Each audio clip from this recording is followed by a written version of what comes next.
Boxed Boilers sponsors the weather on GB News.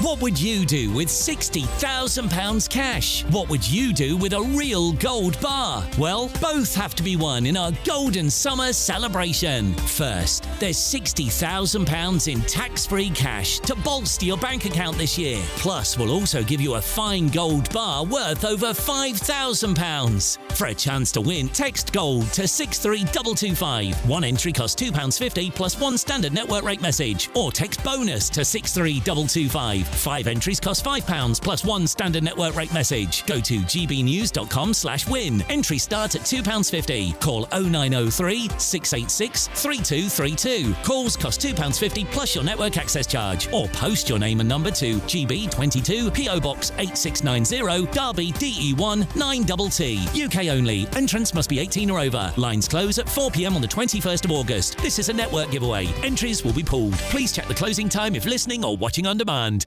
Bold. They are under no illusion. Brave. Are you a human trafficker? Boundless. I've had enough of the nonsense, and I'm not afraid to say it. Don't get this on the BBC. Every weeknight, I tear through the headlines. The smell of gasoline. Should we be worried about it? From Westminster madness to cultural war chaos. What I'm going to do now is they are throwing things out the car as we speak. Get ready, Britain. Here we go. Patrick Christie's tonight, weeknights from 9 p.m, only on GB News, Britain's news channel. I've been in Westminster for a long time, but I know that though power may be here, its effect on people's lives is across the whole of the country.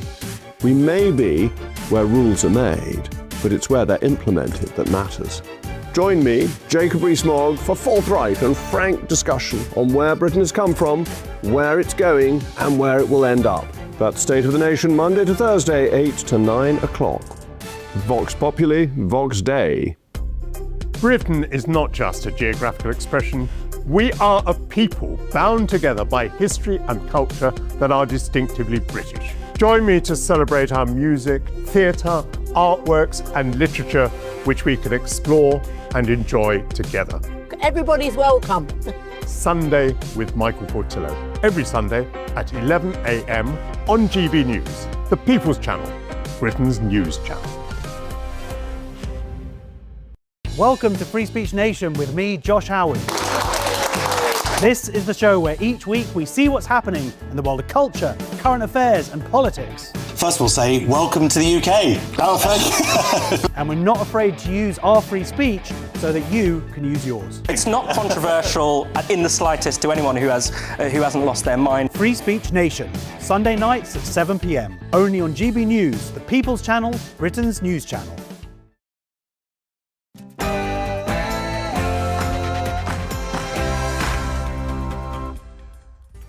Very, very good afternoon to you. It's 3 p.m. Welcome to the Martin Daubney Show here on GB News for you, broadcasting as ever, loyally until 6 p.m. A cracking show awaits, and here's what's on today's menu. Top story today.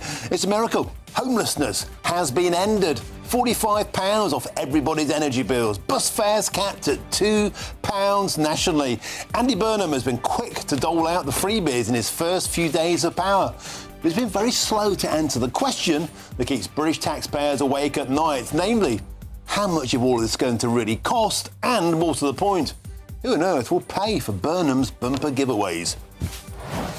And we've got a brand new Prime Minister, but the same old problems look set to sink Labour on the beaches of Dover. Today, Keir's Starmada became Andy's Armada, as around 100 legals have already crossed the channel, with more dinghies incoming. Worse, GB News can exclusively reveal today that UK authorities have made the first ever seizure of dinghies in Britain, which are destined for people smugglers in France. And in the first case of its kind, the NHS trust that released Nottingham knife psychopath Valda Callaghan before he went on to kill 3 is being investigated for corporate manslaughter by the police. On today's show, I'll be joined by a mother and father whose children were murdered by Callaghan, who told me, I hope there's some very nervous staff. No, he's the enemy now. No, he's not. You want to let them all out.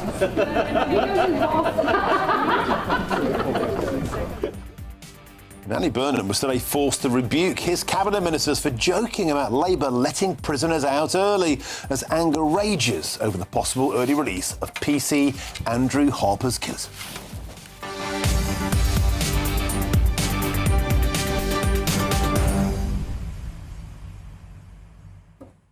Welcome to the show. It's a pleasure to have your company. We've got a brand new Prime Minister, but the same old problems will haunt him, as they did Rishi Sunak, as they did Sir Keir Starmer before. Namely, the small boats keep on landing on our beaches of Dover.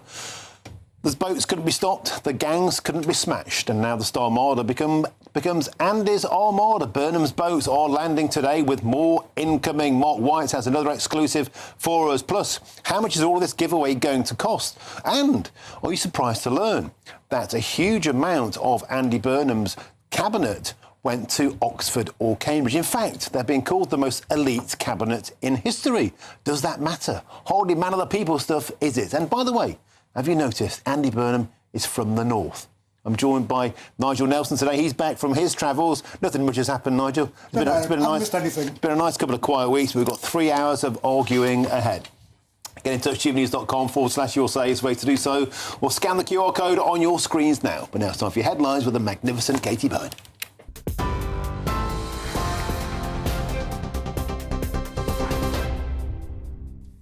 Martin, thank you and good afternoon. The headlines at 3:03.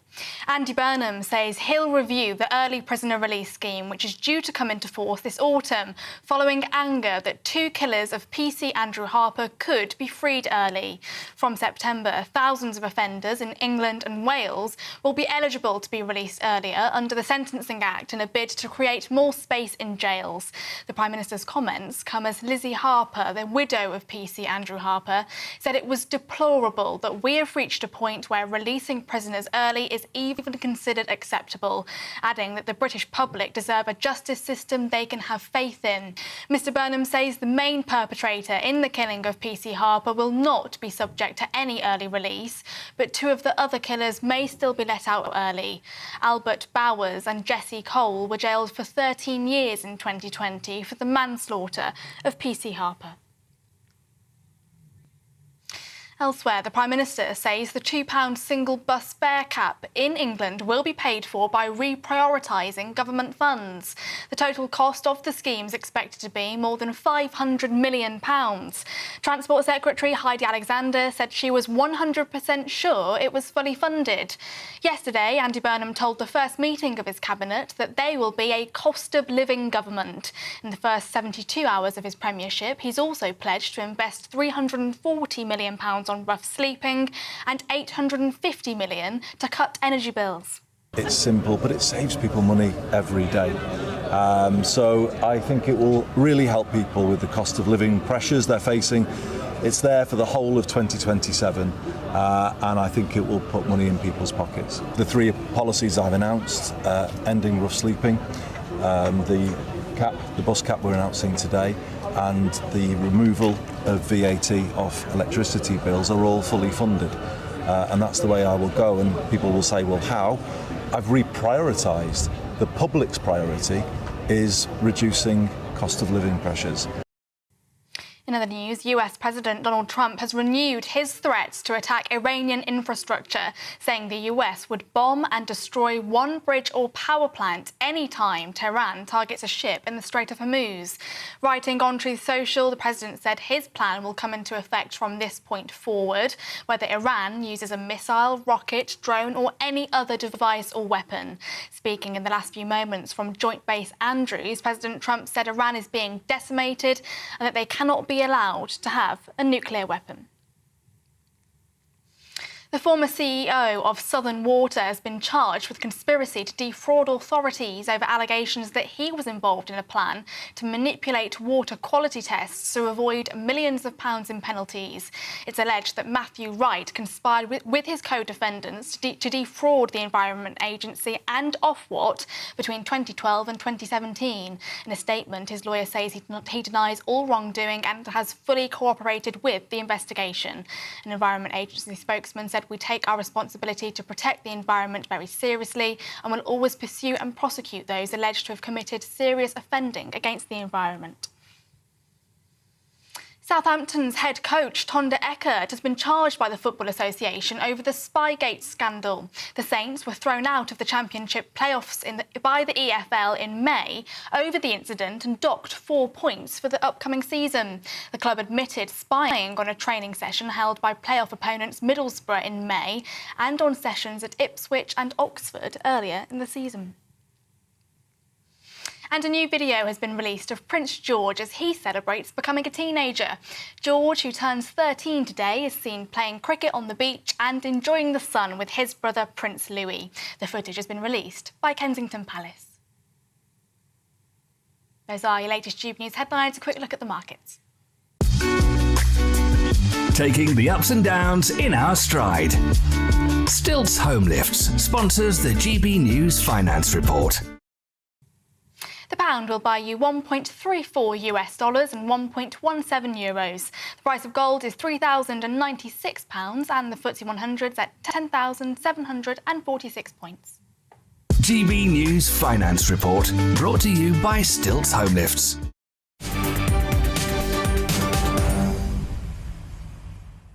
Thank you, Katie. Now then, Andy Burnham has only been in power for 3 days, but he's already started a right royal bumper giveaway. Because he began with pledging to end rough sleeping, buying over 1,000 homes and providing support for at least 3,000 long-term rough sleepers. This is beautiful. Thank you, Eleanor. Now, that comes at the price tag of a mere £340 million.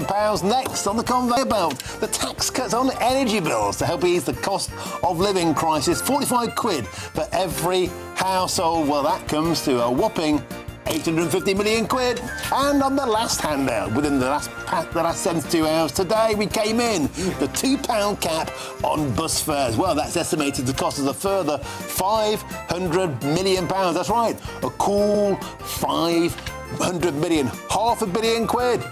Now, if you add all that together, it's £1.64 billion giveaway. Not a bad booty, is it? But Andy Burnham, as that music jingles on, has been very slow to answer the question that keeps British taxpayers awake at night, namely, how much is all this really going to cost? And who the jiggins is going to pay for it? Well, I'm joined in the studio by GBNews political editor Chris Hope, and rejoining us from his sojourns abroad, GBNews' senior political commentator Nigel Nelson, for 3 hours of arguing. You wish you were back on the beach in a minute, mate. Gentlemen, welcome to Westminster. Chris Hope, Andy Burnham's in a generous mood. He's giving away money left, right and centre. The problem is nobody yet has said, well, where's the blooming money coming from? We know the biscuit tin's empty. It is empty, but they are finding money by reprioritisation of money in Whitehall. So start with today, the £500 million on removing the cap on the bus tickets, £3 to £2. That's coming, Martin, from the net zero budget. You should be delighted by what's happening here. They're removing from the net zero budget measures found within that department. Also, there's a loan financing deal, I think, announced at a previous COP meeting, and I was probably there for that.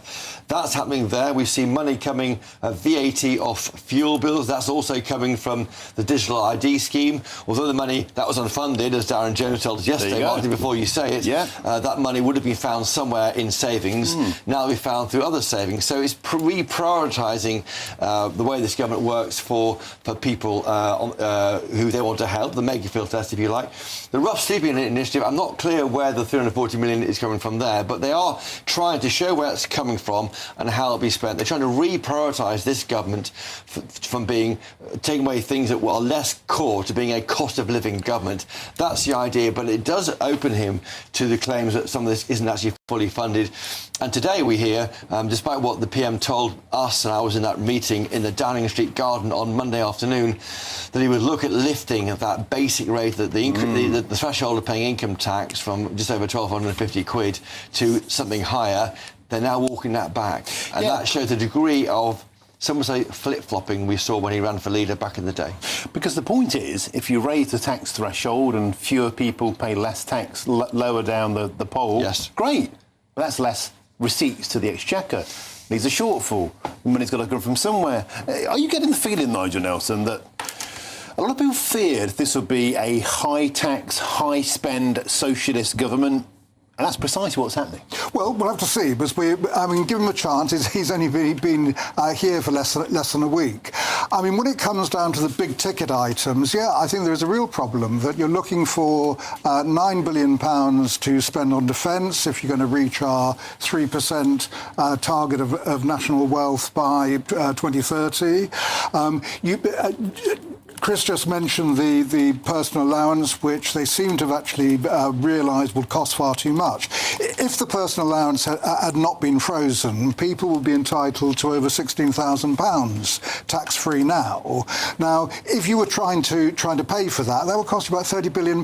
So it is far too expensive. Even a £1,000 rise in the personal allowance would cost you £5 billion. So these are all big items. The ones that you've mentioned there, the homeless sleeping on the streets, the cap on the bus fares, they're not huge amounts. You probably can find the money there.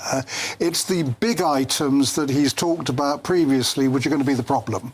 By the way, just looking this up now in my GB News database, the money that's going to be given for bus fare cuts, that cool £500 million, is going to come from our international overseas climate finance deal, net zero projects abroad. Now, some people might say, why on earth are we spending a single penny on net zero projects in Pakistan or Nigeria or Ethiopia? And it's £2 billion a year in overseas climate finance. I'll tell you what, if they said, we're going to scrap all that nonsense to fund this, I think people would go, yeah, good idea. And I'd be top of the list. Mark, it's 400 million from the international climate finance loans. Take it all. Similar from financial transactions, from some money from the Tropical Forest Forever facility. Why are you not welcoming this? This is attacking the net zero budget, giving it to people who want to get to work on the... is exactly what you should be behind. Because it shines a light on the nonsense, the fact that we're giving a single penny to the rainforest trust. Rainforests are beautiful things. They're not British taxpayers' priorities. They're not our responsibilities. That's the point. There are loads and loads and loads of cost savings to be made. Make them. And he's starting to do it. He's prioritising away things that matter to the people of Makerfield, maybe from those things that matter to maybe Ed Miliband when he was Climate Change Secretary. He's thinking of sorting out the people on the streets of Makerfield. Surely even you, Martin, would recognise that and welcome that. What, I welcome cheaper bus fares? Yeah. I take the bus.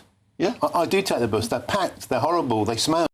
The air conditioning never works. But you have to do it, right? I agree with that. But my point is, do more of it. Stop spending any of this money. Cut welfare. Cut benefits in Britain. But all that's going on. This is the taste of things to come. Great. Yeah, but that is what is happening. I mean, they are looking at cutting welfare at the moment. Are they? Yeah, I mean, look at. They're looking at it. The Stephen Timms review has published the first half of his report, saying that personal independence payments are not fit for purpose. So they're obviously on the way out. We know that already. Well, we don't report to tell us. Okay, well, we do because we want to know actually who is getting what.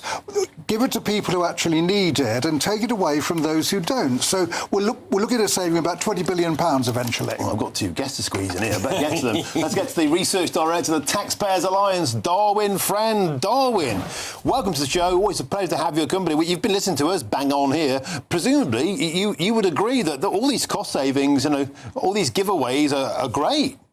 Where's the money coming from? Well, firstly, good afternoon, Martin, and thanks very much for having me on the show. I mean, I would find them great if I actually think I believed them. I mean, we heard yesterday, as was already mentioned, that when he announced the VAT cut on household electricity bills, great, good to hear that they're going to be paying less tax on their bills. But ultimately, he said it was coming from the digital ID scheme. Then we had Darren Jones, the former minister in charge of that scheme, saying, well, that was unfunded. We were going to have to find savings elsewhere in order to pay that in the first place. So that's concern number one. And then we had today's announcement as well on the £2 bus fare. We're saying, as was mentioned by Chris, that this is going to be coming from climate finance grants that we give to developing countries at the minute. And that what's going to happen is they're going to switch them from grants and turn them into loans instead. So these countries are meant to pay them back. What my concern with that is that in two phases. Firstly, we had the Transport Secretary doing the media round this morning, not being clear about whether any interest will actually be paid on those loans, as most traditional loans would be. But secondly, it's actually the programme itself, because the international climate finance grants we give out, it's mired in corruption and waste, with funds previously spent on projects such as solar panels for one of the world's largest hotel chains, a rewilding project in Ugandan wetlands, which has led to local farmers being on the brink of starvation, and also on a push to stop ocean plastic pollution in landlocked African countries. And so I welcome the fact that they want to reprioritise funds so that then taxpayers are getting a better deal. But my concern is, are we actually going to see these funds, or is it actually just going to be more policies that result in taxpayers picking up the bill? And Darwin, it would be wonderful, wouldn't it, if Andy Burnham got a taste for some of these tax cuts, the likes of which you've been talking about for years at the Taxpayers Alliance. It's great to hear that the Amazonian rainforest might not get off £1 billion of taxpayers' money and instead we can get to work on buses. Great. Keep going. Keep pushing. Let's have more of it. Let's cut universal credit for foreigners. I mean, there are many, many areas, Darwin, friend, you could do on the back of a fag packet before this interview's over. You could save £10 billion. Easy. Yeah, and you've mentioned a few of them there. Reforming welfare, dealing with public sector pay so it's more fairer compared to the private sector, cracking down on infrastructure projects that are constantly running over budget and delayed. There's many areas he could look at, and I think he really needs to, because not only are our public finances in a deeply troubled state, but also the announcement he's made so far, yes, welcome, yes, they're good, but ultimately the real problem I had is they're not dealing with the big problems we face as a country. And what he needs to do is not announce small changes, which, yes, might save £45, for example, on the average household electricity bill, despite the fact it's gone up £300 since Labour has been back in power, but how he's actually going to push down bills in the long run by liberalising our energy market, getting the North Sea going once again, because those sort of policies are what we need to both crack down on the cost of living crisis, support economic growth and boost prosperity in this country. And that's the only way taxpayers and all of us in the country are going to feel better off. Darwin, friend, a veritable archipelago of information. Thank you very much for joining us on the show. Magnificent as ever. Thank you very much, Darwin, friend. Back to the studio. Chris? I agree. If they're going to get a taste for cutting back to the bone, great. Get on with it. And how about universal credit for foreigners? How about cutting the asylum bill? Stopping those boats? There are big-ticket savings to be made there. Not all of those. Not little nibbles like this. Well, but Darwin, friend, may be upset today. Not all of that was voted for by the country in 2024. It's a Labour government. There's Labour priorities. They're reorientating towards where those policies are. Yes, stopping the boats might be part of that, and that's been quite successful so far this year, but they're waiting to see how that plays out. Nigel Nelson, there's a curious footnote here. If you think Ed Miliband has been sojourned on a non-stop global tour. I look forward to Air Miles Miliband, by the way. Isn't it funny? I love that. The net zero, he'll be the next Never Here kid going down a gangplank with flowers around his neck. Here's the guy that bangs on about carbon footprints. He's about to be flown around the world on a non-stop tour. He's been sidelined. Now £500 million has been squeezed from the net zero international aid. He's sidelined. He's been promoted. I mean, that's one of the five top officers of state. Where he can do the less damage. That's what I think. Well, it's either Northern Ireland or Foreign Secretary. Whether you like it or not, that is a promotion. Foreign Secretary is a promotion from Energy Secretary. It's a promotion to somewhere where you can probably do a lot less damage to the economy on a jet in Kazakhstan, as opposed to stopping drill, baby drill. But on a serious point, could this be the first glimpse of a dilution of Labour's net zero direction? Well, yes, is the answer to that, because what we've seen there is they're already taking money from the energy and net zero budget. So there is a certain amount there. He's been making some positive noises about opening oil fields in the North Sea that already have licences. Manifesto commitment not to grant any new licences, but that doesn't stop him opening some of the others. So yeah, there's a certain amount of that. And in the sense about priorities, cost of living comes absolutely top, and net zero will come below that now. I wonder if that's true, because in the next hour we're going to delve a little bit more into the next net zero minister, Mayata Fanabule, and when you delve into her curriculum vitae, she's madder than Miliband. Well, no, she's not, because. But I don't think Ed Miliband was mad either. But anyway, that aside, she's been designing Andy Burnham's policies.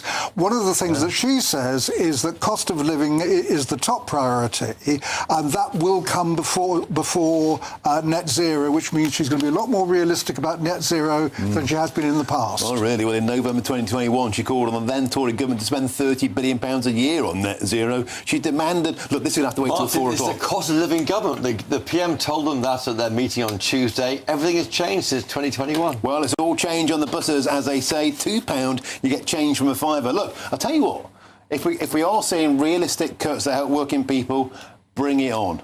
But seriously, £2 on a bus fare is a drop in the ocean. 50% cut in fares. Well, it's only back to what it was under the Tories. Starmer put it up to £3. It was £2 under the Tories. It's gone back to where it was. Yes, it is. It was very, very popular. A lot more bus journeys were taken at this level. OK, well, you've been the conductor of today's show so far, Chris. He's put me in his place. This is beautiful. Nigel Nelson, it's great to have you back. Chris O, always a pleasure and never a chore. Now, still to come, the first thing is to have arrived under our new Prime Minister, new leader, same old problems. We've had the Star Armada.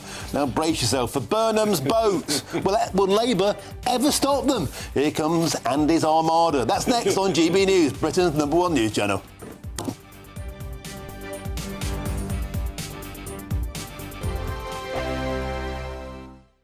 Bold. They are under no illusion. Ray. Are you a human trafficker? Boundless. I've had enough of the nonsense, and I'm not afraid to say it. Don't get us on the BBC. Every weeknight, I tear through the headlines. The smell of gasoline. Should we be worried about it? From Westminster madness to cultural war chaos. What I'm going to do now is they are throwing things out the car as we speak. Get ready, Britain. Here we go. Patrick Christie tonight, weeknights from 9 p.m. only on GB News, Britain's news channel. 5 hosts, 5 opinions, 5 fearless debates, 5 unfiltered takes on the day's news. 5 reasons not to be anywhere else on Saturday night. This is the Saturday 5. You got me.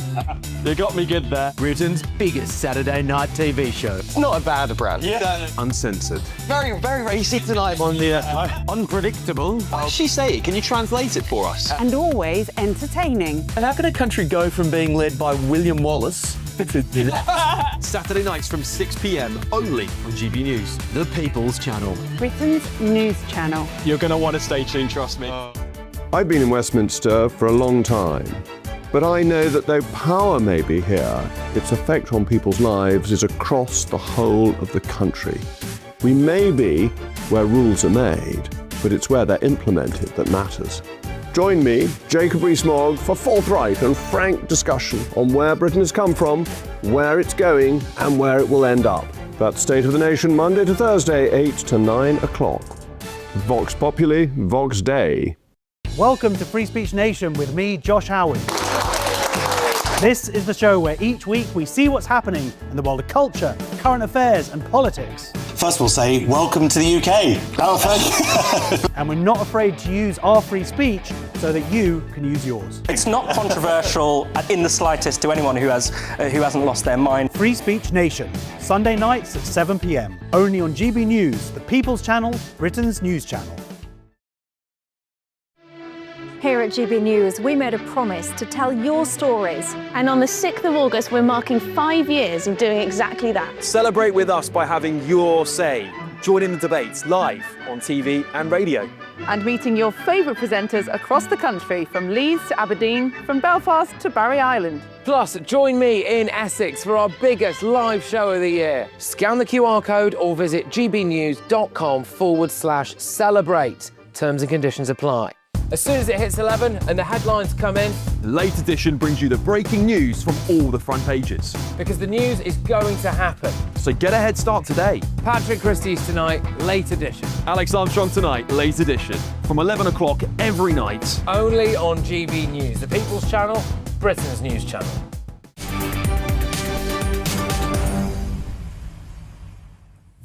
Welcome back. Your time is 3:25 with me, Martin Daubney, here on GB News. Now, GB News can exclusively reveal sure that the first boatloads, the dinghies of migrants, have arrived in the UK since Andy Burnham has become our new Prime Minister. Let's bring in GB News' Home and Security Editor, Mark White, for more. Mark White, a new Prime Minister, the same old problems. Now the Star Marder has become Burnham's boat.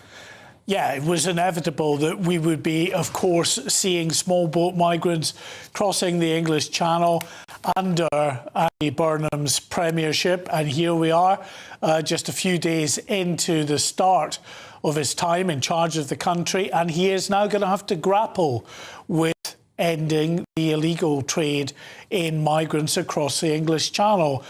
Keir Starmer wasn't able to do it. Numbers are down, but there's a lot of factors, as we've discussed multiple times on your show, the weather being probably the biggest factor of all. Some increased police patrols in northern France. It's sending the people smugglers launching their boats further down the coast, which can add to a reduction. But let's see how we are as the year progresses. The fact is, today is a good day weather-wise. The winds have dropped down, and so as a consequence, we are seeing the people smugglers doing what they always do, trying to get these boats launched and into the channel. So far today, you're looking at the Border Security Command vessel Courageous there in at Dover Harbour. That was earlier this morning.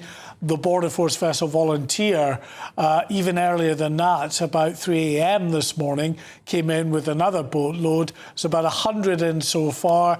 As we speak, Martin, another migrant boat has arrived into UK waters. It is being picked up, as is the usual practice now, by the Border Force vessel Ranger, and that will be taken back to Dover in the next hour or so. It should arrive at Dover Harbour. We'll see how many are on board that vessel, and then another one as well. The fourth boat of the day is further down, much further down, to illustrate what I was talking about before. The people smugglers will go as far as they need to go to get these boats launched. This vessel launched from Dieppe very early this morning, about 6 a.m, and it's making slow but steady progress up the coastline, stopping in at a number of beaches to pick up more illegal migrants as it makes its way north. So if that makes it all the way and it has a full load, we're looking at 80 odd on board that one as well. So potentially 200 or 300 just in the first day of what we're told, Martin, will be a run of 3 or 4 good days of weather for Andy's Armada, Burnham's boats, whatever you want to call it. Yeah, before we had Rishi's dinghies, we have the Star Marder, and here we go again. It's Groundhog Day on the beaches of Dover. And Mark White, how many times have we seen clampdowns on warehouses in Berlin, on Chinese motors? None of it works. And you've got an incredible story for us today of dinghies, mega dinghies, being seized in England. Yes, this was an interception of a container ship that had come from China. It had docked at Felixstowe in Suffolk to unload a number of containers. As is custom and practice with these container ships, they'll go to multiple ports around the world, drop off whatever containers are destined for those ports, and then go on to its next port of call. This container ship, next port of call, was to be Hamburg, the German port of Hamburg, where a container with 25 migrant boats on board, along with 25 engines, was due to be offloaded there. Intelligence, though, received by the National Crime Agency, drew them to that container ship. They boarded, and as you can see the images there, they found within one of the containers all of those small boats and component parts headed for Germany. And as you mentioned there, Germany is pivotal to the people smuggling trade, because many of the sort of lockups, backstreet areas, sort of car parks and things like that, are used to store these boats and component parts before they're then driven by road to northern France to be used by the people smugglers. Well, this load won't be going there, thanks to the good work of the National Crime Agency. But we have to say, it's a drop in the ocean, Martin. There are very robust supply lines that the people smugglers rely on. If one is closed down, they'll move to another. There might be some temporary disruption, but they will, adapt. They will overcome. The trade is too lucrative. It's a multi-billion-pound international trade in the smuggling of human beings across the English Channel to the UK.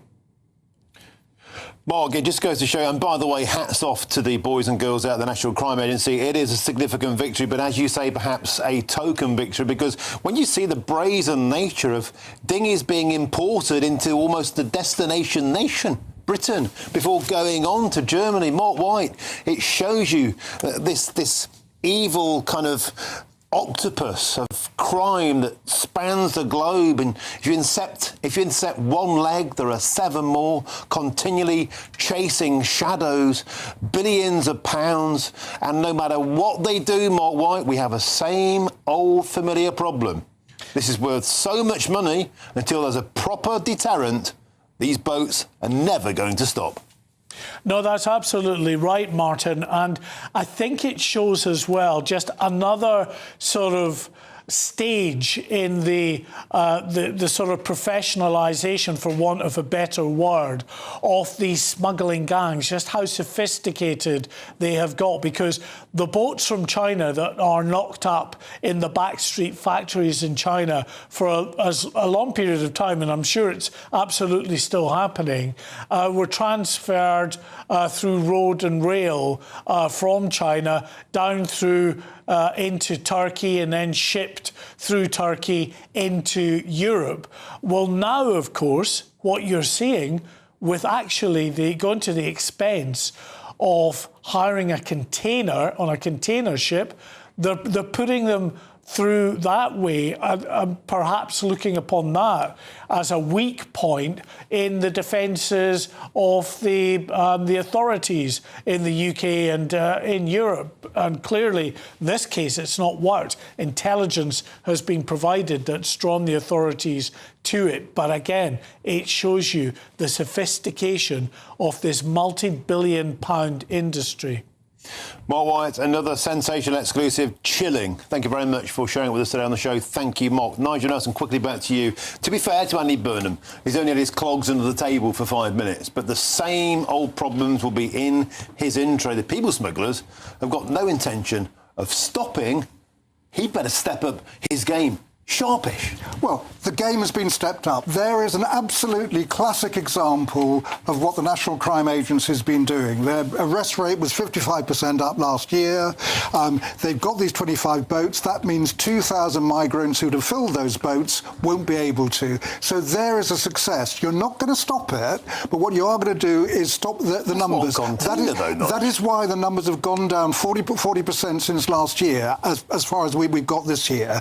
Now, you're seeing people come across, as Mark says, the weather's good. The weather's good. It's always the weather. Yeah. And there will be dinghies there. You won't stop them all. But we are making inroads now. Well, there's a long, long list of problems in Andy Burnham's in tray, and stopping Burnham's boats suddenly is right at the top. Nigel Nelson, thank you very much. Do plenty more on that story throughout the rest of the show. And also later on into today's show, Andy Burnham was forced today to rebuke his cabinet ministers for joking about Labour letting prisoners out early, including rapists and killers, as anger rages over the possible early release of PC Andrew Harper's killers. More on that later, but first is your news headlines. Again, here's the wonderful Katie Bowen.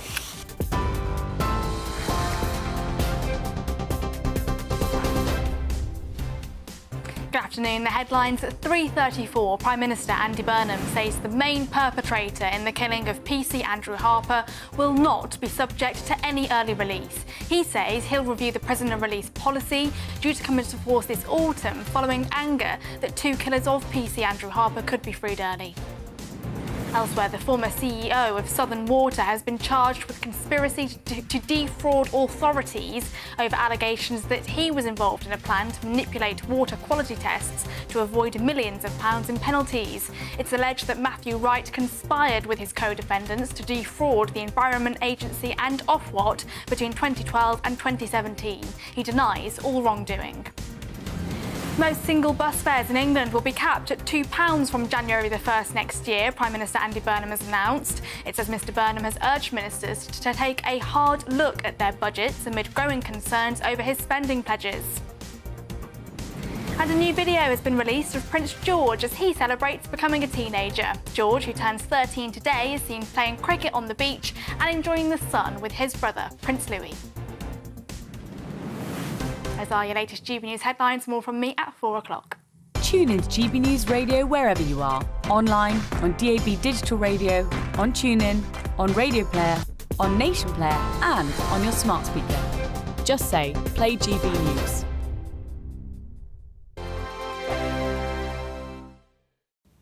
Good afternoon. There are some signs of a change on the horizon. Not huge amounts of rain, though, so gardeners, nothing to get too excited about. Again, tomorrow most places will be dry and quite a hot day, actually, across the south.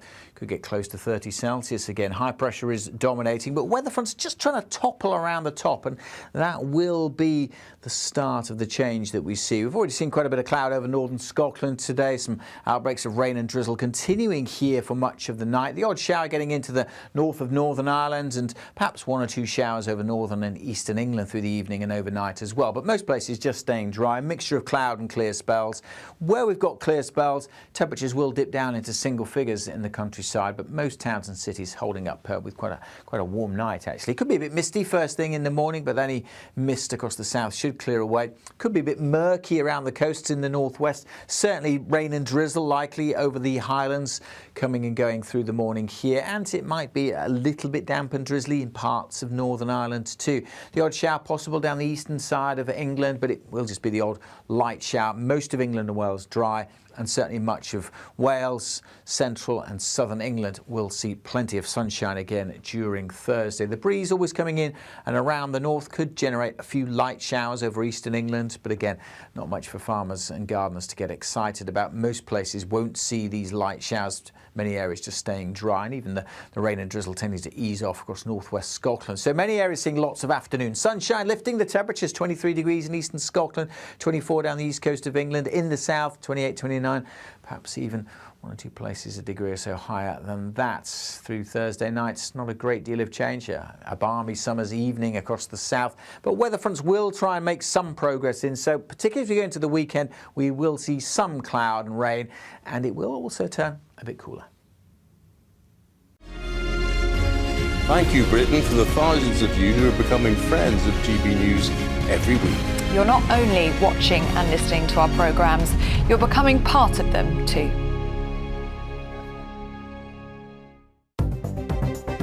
Good afternoon. This is the latest AI travel news from GBnews.com. The M25 anti-clockwise is closed between junctions 16 and 15 near Poyle. There is a collision on the M25 anti-clockwise between junctions 3 and 2 near Darenth, causing slow traffic. The A428 is closed after the A1 near St Neots. North of the border, the A1 southbound near Tranent is restricted due to a broken down vehicle. Across Wales, the M4 westbound from J27 High Cross to J28 Tredegar Park is closed. And on the trains, cross-country services have no trains between Torquay and Paignton, with delays between Derby and Tamworth. For more travel news, go to gbnews.com.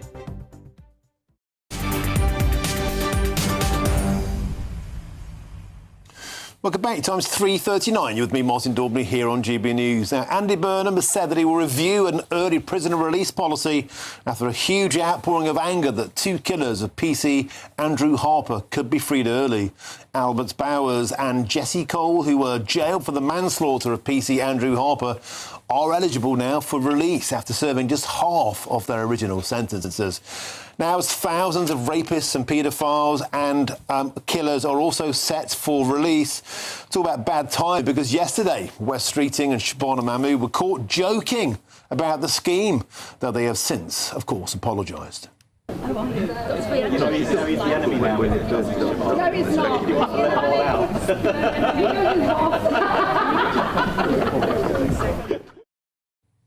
Yeah, ha. Paedophiles going to come out of jail early. Let's now speak to the retired prison governor, Vanessa Frake. Vanessa, welcome to the show. Do you know, I'm not as angry about ministers being inappropriate as I am about the fact this is happening period. You know, we know that our jails are bursting at the seams. We know that people are being let out early. But when you see such high-profile cases as PC Harper, it just makes people think the entire system is broken. Well, I don't disagree with you at all, Martin, but this is thanks to the David Gork Sentencing Act of 2026, which took effect from March, and the first early releases are due in September. You know, over 9,000 victims and survivors of domestic abuse, rape, serious assault, etc., will be eligible for will be eligible for release, including, unfortunately, the two cohorts in the killing of PC Harper, which is shameful that we have a PC who was dragged along for a mile and two of those three are going to get out. It's you know, Andy Burnham's going around saying that Henry Long, who was the driver of the vehicle, will not be eligible for release. That's got nothing to do with Andy Burnham. That's got to do with what the judge said in court. He sentenced him to 16 years and he gave him an extra 3 years on licence after that. And anybody who is eligible, who is not eligible, falls into that bracket. It's got nothing to do with Andy Burnham. But that's afraid the bigger problem is that we know this is going to continue. You know, more and more prisoners are having to be released early, sometimes after merely a third of their sentence, not even 50%. The feeling is the sentencing guidelines are being constantly diluted, just like the pension is getting further and further away from people. Criminals are getting nearer and nearer to our streets because there's a lack of forward planning. And the lack of forward planning, Vanessa, they never built enough NICs. No, they didn't, not at all. They didn't invest in the prison service because the prison service isn't a vote winner. Once those prisoners are behind that wall, they don't want to know. Unfortunately, that's why we're in the position today. If they'd have spent the money that I'm guessing they spent on the Gork review by refurbishing our old Victorian prisons, we wouldn't probably be in this state. What we need to look at is the amount of foreign national prisoners that are stuck in our prisons that we're paying for, 10,500 of them. You know, Vanessa, when you think about numbers like that, you know, these are quick fixes that I think will be very, very popular with the vast majority of the electorate. 10,000 foreigners, clear off, especially those who have serious crimes. Get them out of the country. But the problem is then we run into political problems such as like Shabir Ahmed, Pakistan. They won't take back their rapists. That's the point. The entire system feels not an entangleweed, and the loser is the wider British public. Absolutely. But then we shouldn't be giving 153 billion to Pakistan, should we? Say, no, we're not giving it back unless you take your prisoners back.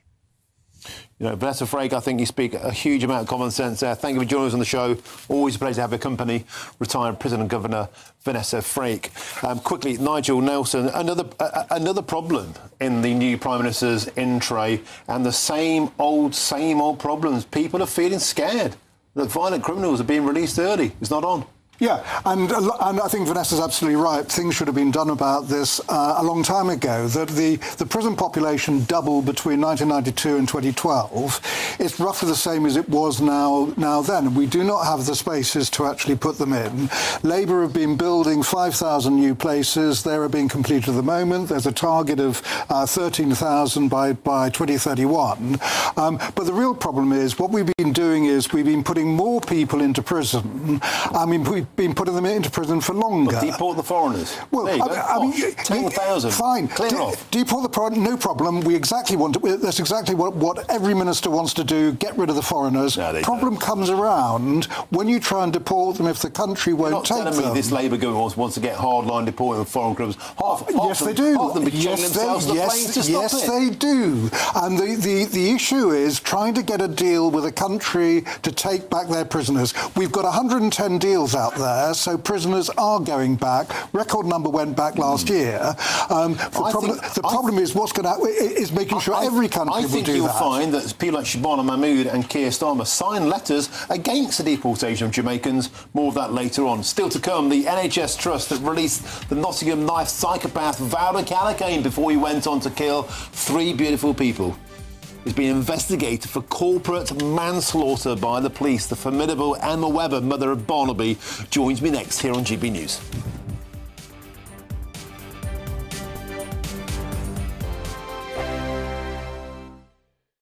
Nana Queer, weekends from 3 p.m. This is really exciting. We've got 1 million people living with dementia in this country, and about 65%, 70% of them have Alzheimer's disease.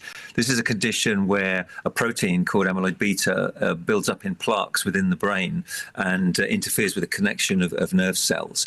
It's a cruel disease, as I know you're aware. It robs families of the relative that they once loved, the personality that they knew, and it's the leading cause of death in this country. So, numbers are only increasing as the ageing population grows.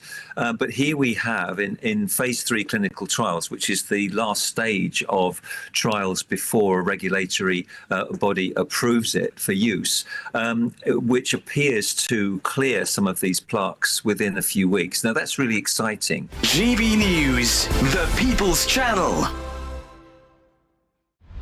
Britain's newsroom, weekday mornings from 9:30. What does this kind of day mean to you, kind of coming and doing this every year? Well, I feel that I'm doing this for my wife, because she used to sell poppies properly, really, and I used to help her for 20-odd years. And I feel like I'm doing it for her, really. But it is nice to think that everybody appreciate what we did for being in the forces. But tell me about your service, because you got sent out to the Far East, didn't you? Yes. I just got engaged because I didn't think I was going to get called up, but then I did. In your jacket here, you've got one medal for national service and one for that Hong Kong medal for that. To be honest, I was 18 years old. And I was very excited about going. It was an adventure to me. The People's Channel. Britain's newsroom. Weekday mornings from 9:30. Weight loss jabs could help children as young as 6 who are living with obesity. When did we start saying living with obesity?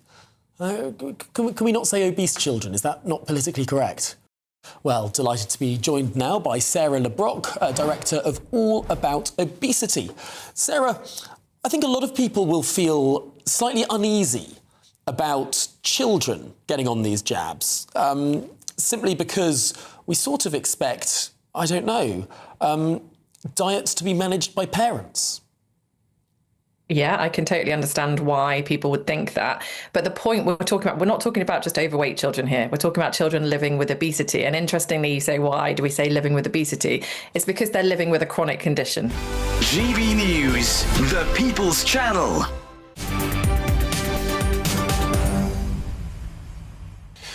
Welcome back. Your time is 3:49. Now, the NHS trust that discharged the Nottingham killer Vowra Callaghan, despite his history of violence, is now being investigated for corporate manslaughter. Nottinghamshire Healthcare NHS Foundation Trust sent Vowra Callaghan, a paranoid schizophrenic, back into the community before he stabbed 3 wonderful people to death back in June 2023. Let's now speak with Emma Webber, Barnaby's mother. Emma, it's always a pleasure to have you on the show. Thank you very much indeed for your time, especially as I know you're on holiday today. You know, this case is inspiring because every time something happens, you guys never stop. You push on. This is the first case of its kind in history. Tell us all about it. Yeah, hi. It's nice to see you again. And sorry if I'm a bit dishevelled today, but it's... inspiring, I think, is a superlative. I certainly wouldn't use for certainly not for myself, but I think it's a seismic moment, Martin. I think it's, we've said all along, haven't we? We need accountability. We need on an individual as well as an organisational level. And I think this is, I've called it today on my post I put out this morning on X. I hope it's the beginning of the reckoning. Because it's not just the NHS Trust that have so much to answer, but this is significant. And we were told it was highly unlikely. The threshold is so high, but it was met The criminal investigation is now taking place, and of course we will do anything and everything we can to support them. Let's just hope that the trust and their leaders and practitioners do the same and act with transparency and candour. Because, Emma, the litany of failure is so large, we could be here until the end of the year talking about it, but individuals seemingly vanished. People were paid off, people were pensioned off. No one was ever held accountable. And entire institutions put out reports and say, well, we'll learn, we'll light a candle and move on. You never accepted that. And this is a truly significant moment because it is the first case of its kind where an entire institution is literally on trial. Yeah, and it's so tragic, isn't it? That it's my beautiful child that's one of the 3 sacrifices made for this to happen. But it is really, really important. And even if it doesn't get to them being prosecuted, I still maintain that by the very process this is going to go through, it will force change that has to happen. It's not victimising at all. This is holding people to account. And when we've known about this since December, when Northants police at the time were seeing if it did reach the threshold and this high bar that I've mentioned. And we found out about 3 weeks ago that it did, that it's going to be dealt with by Northumbria Police, so it's a totally separate force. And I asked them a question. When they came to their conclusion about it reaching that high bar, did the inquiry help? And what they actually said was no, the inquiry evidence, they didn't need that because they had enough already. And you know, Martin, just how much has come out during the inquiry. And thank God for the inquiry because we've had disclosure of so many documents and so much evidence. And here we are. Here I am again on an afternoon show with you, talking about Barney 3 years on. And, 4 years ago to this very week, we were actually here in Mallorca with him and his brother on our last ever family holiday. And maybe it's apt, maybe it's karma that it broke this week. I don't know.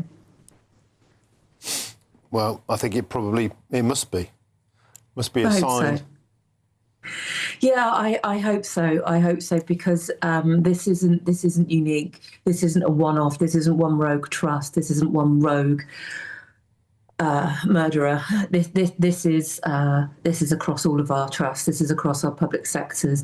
And I think I read that it's 11,000 members of staff plus that will have been woken up today with the news that their trust is being investigated. I bet it's not of massive surprise to an awful lot of them, but what I do think is the vast majority do work really hard. They do their jobs properly, but here, from the top down, over a sustained period of years, they didn't.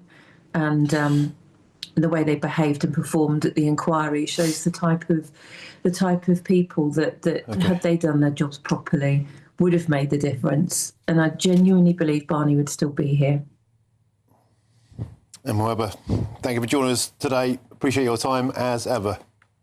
Anytime. Spokesperson for Northumbria Police has said this. We are in contact with the victims' families and survivors, and we're committed to supporting them throughout this process. It would be not appropriate for us to comment any further. A spokesman for Knowledge for Healthcare NHS Foundation Trust said, we will of course be cooperating fully with Northumbria Police as we have with the statutory inquiry into these matters, which is being chaired by Her Honour Deborah Taylor, and which will hear final submissions from the parties later on this year. Later on the show, I'll be joined by the inspiring Dr. Sanjay Kumar.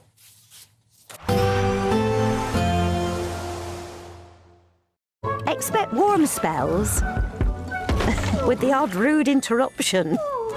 Boxed Boilers sponsors the weather on GB News.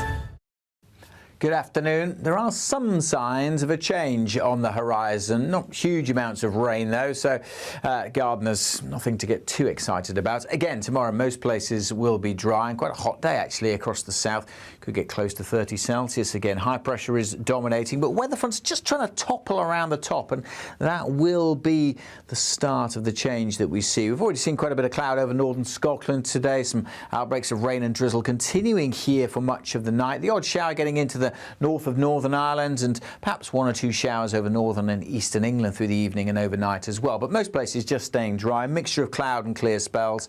Where we've got clear spells, temperatures will dip down into single figures in the countryside, but most towns and cities holding up with quite a warm night, actually. Could be a bit misty first thing in the morning, but any mist across the south should clear away. Could be a bit murky around the coasts in the northwest. Certainly rain and drizzle likely over the highlands coming and going through the morning here, and it might be a little bit damp and drizzly in parts of Northern Ireland too. The odd shower possible down the eastern side of England, but it will just be the odd light shower. Most of England and Wales dry, and certainly much of Wales, central and southern England will see plenty of sunshine again during Thursday. The breeze always coming in and around the north could generate a few light showers over eastern England, but again, not much for farmers and gardeners to get excited about. Most places won't see these light showers, many areas just staying dry, and even the rain and drizzle tending to ease off across northwest Scotland. So many areas seeing lots of afternoon sunshine, lifting the temperatures 23 degrees in eastern Scotland, 24 down the east coast of England, in the south 28, 29,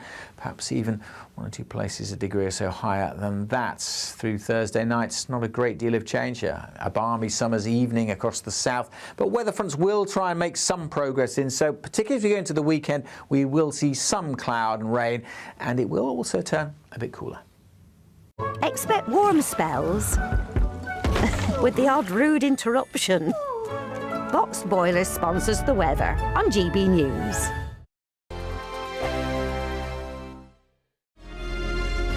Thank you, Britain, for making GB News Radio such a huge success. Whether you're in the car, on the go, or listening at home, thank you for choosing us as your radio station. Good afternoon, this is the latest AI travel news from GBNews.com. There is a collision on the M23 southbound at Junction 9 in Gatwick. The M20 eastbound at Junction 4 in West Malling is also affected by a collision. The M25 anti-clockwise between Junctions 16 and 15 in Poyle is closed. On the M25 anti-clockwise between Junctions 3 and 2 in Durrenth, traffic is slow following a collision. In Scotland, the A83 in both directions at Locknell Street in Loch Gilphead is restricted due to emergency roadworks until 6 p.m. And on the trains, cross-country services have no trains between Torquay and Paignton, with delays between Derby and Tamworth. For more travel news, go to gbnews.com. We're celebrating a golden summer with your chance to win a real gold bar. That's right, a fine gold bullion bar worth over £5,000 could be yours. We're also going to make sure your finances are fabulous with £60,000 in tax-free cash. For a chance to win, text GOLD to 63225. One entry costs £2.50 plus 1 standard network rate message, or text BONUS to 63225. 5 entries cost £5 plus 1 standard network rate message. Go to gbnews.com/win. Entries start at £2.50. Call 0903 686 3232. Calls cost £2.50 plus your network access charge. Or post your name and number to GB22 PO Box 8690 Derby DE1 9TT. UK only. Entrants must be 18 or over. Lines close at 4 p.m. on the 21st of August. This is a network giveaway. Entries will be pooled. Please check the closing time if listening or watching on demand. Good luck. Some people enjoy lazy Sunday mornings, but not me. What's the truth of the matter? So that's a very live question. Would you support him if he waters down these plans? Before the spin sets in, I'll be getting to the truth. This is personal. No soft questions, no easy answers. It's one thing if the state has rules in this country. It's another thing whether the police and others actually police them. Setting the agenda and holding those in power to account. You can't really blame her if the system is set up this way. You will not want to miss it, trust me. The Camilla Tominey Show, Sundays from 9:30, only on GB News. Join me, Nana Akweer, for an informative, interactive news programme with a difference. It's fun. No, he didn't say that, though. I'm so surprised. I think there's an element of truth to that. Join me from 3 p.m. every weekend, only on GB News, Britain's news channel.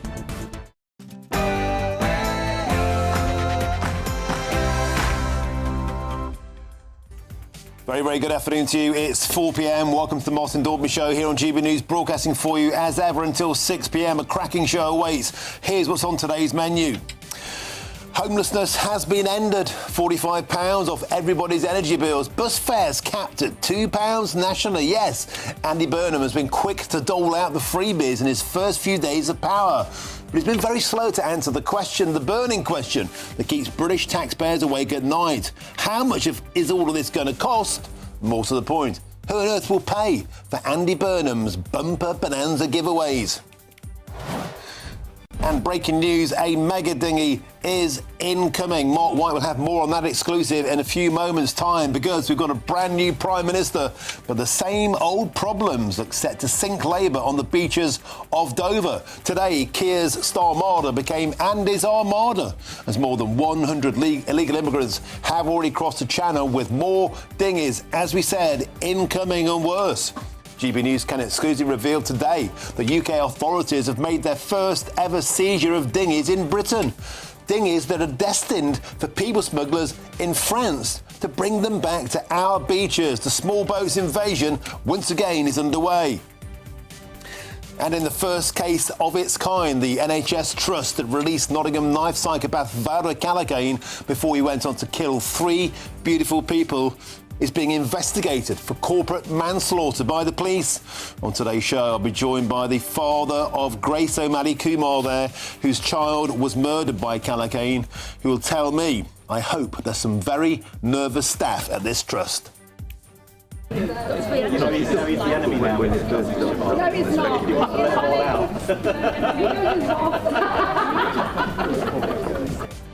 Yes, Andy Burnham was forced today to do an embarrassing apology to rebuke his cabinet ministers for joking about Labour letting prisoners out early, as anger rages over the possible early release of the killers of PC Andrew Harper.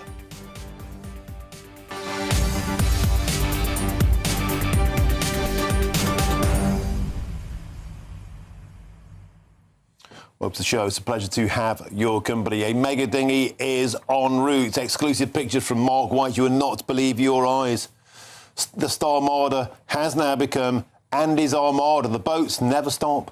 Despite a new Prime Minister, it's the same old problems on the beaches of Dover. Will we ever stop those pesky boats? Will we ever smash those gangs? Well, it seems it's business as usual for the people smugglers, despite the fact we've got a brand new Prime Minister. And brace yourself for an exclusive clip from Nigel Farage. He's broken his silence. We've got an exclusive clip from him coming up soon. You'll not want to miss it. He's on blistering form. Get into its usual ways. GBnews.com/your say is the way to do so, or scan the QR code on your screens now. But now it's time for your headlines, and here's Katie Bowen.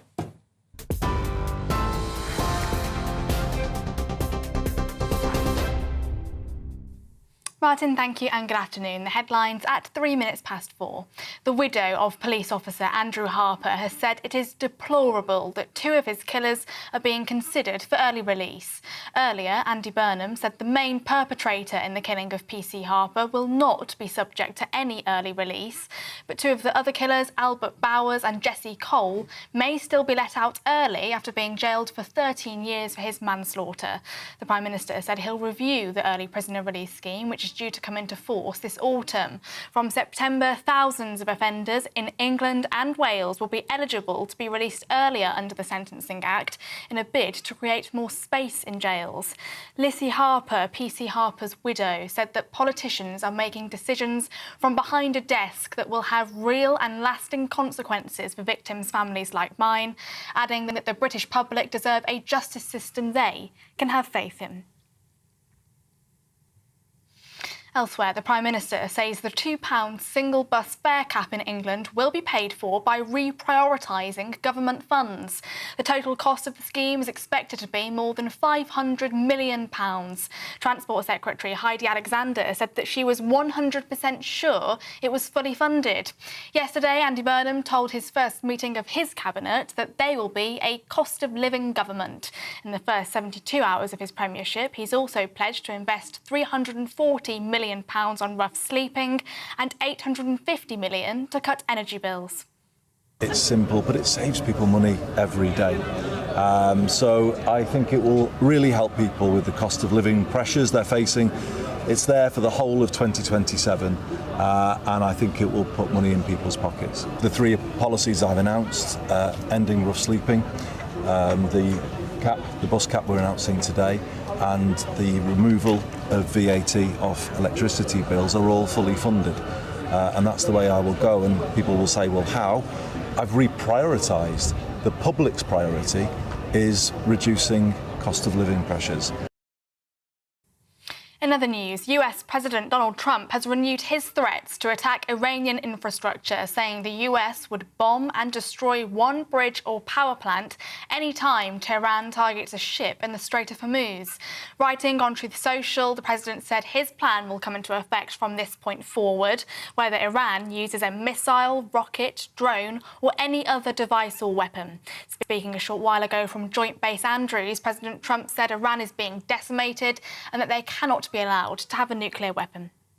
You cannot let Iran have a nuclear weapon. They won't have a nuclear weapon. They're going to pay a big price. They're being decimated.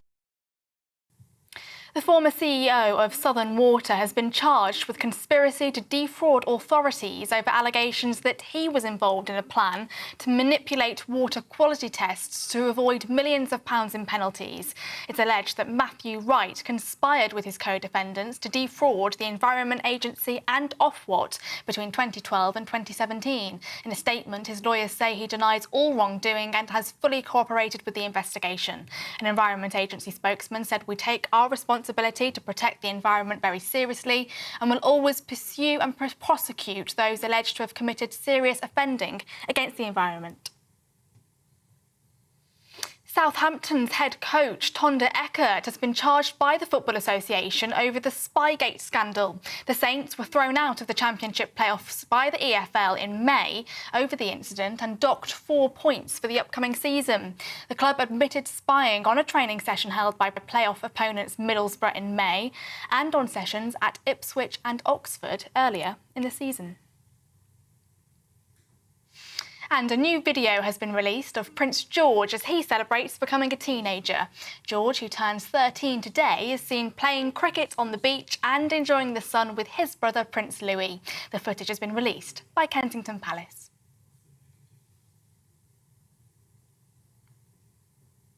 Those are your latest GB News headlines. Now a quick look at the markets.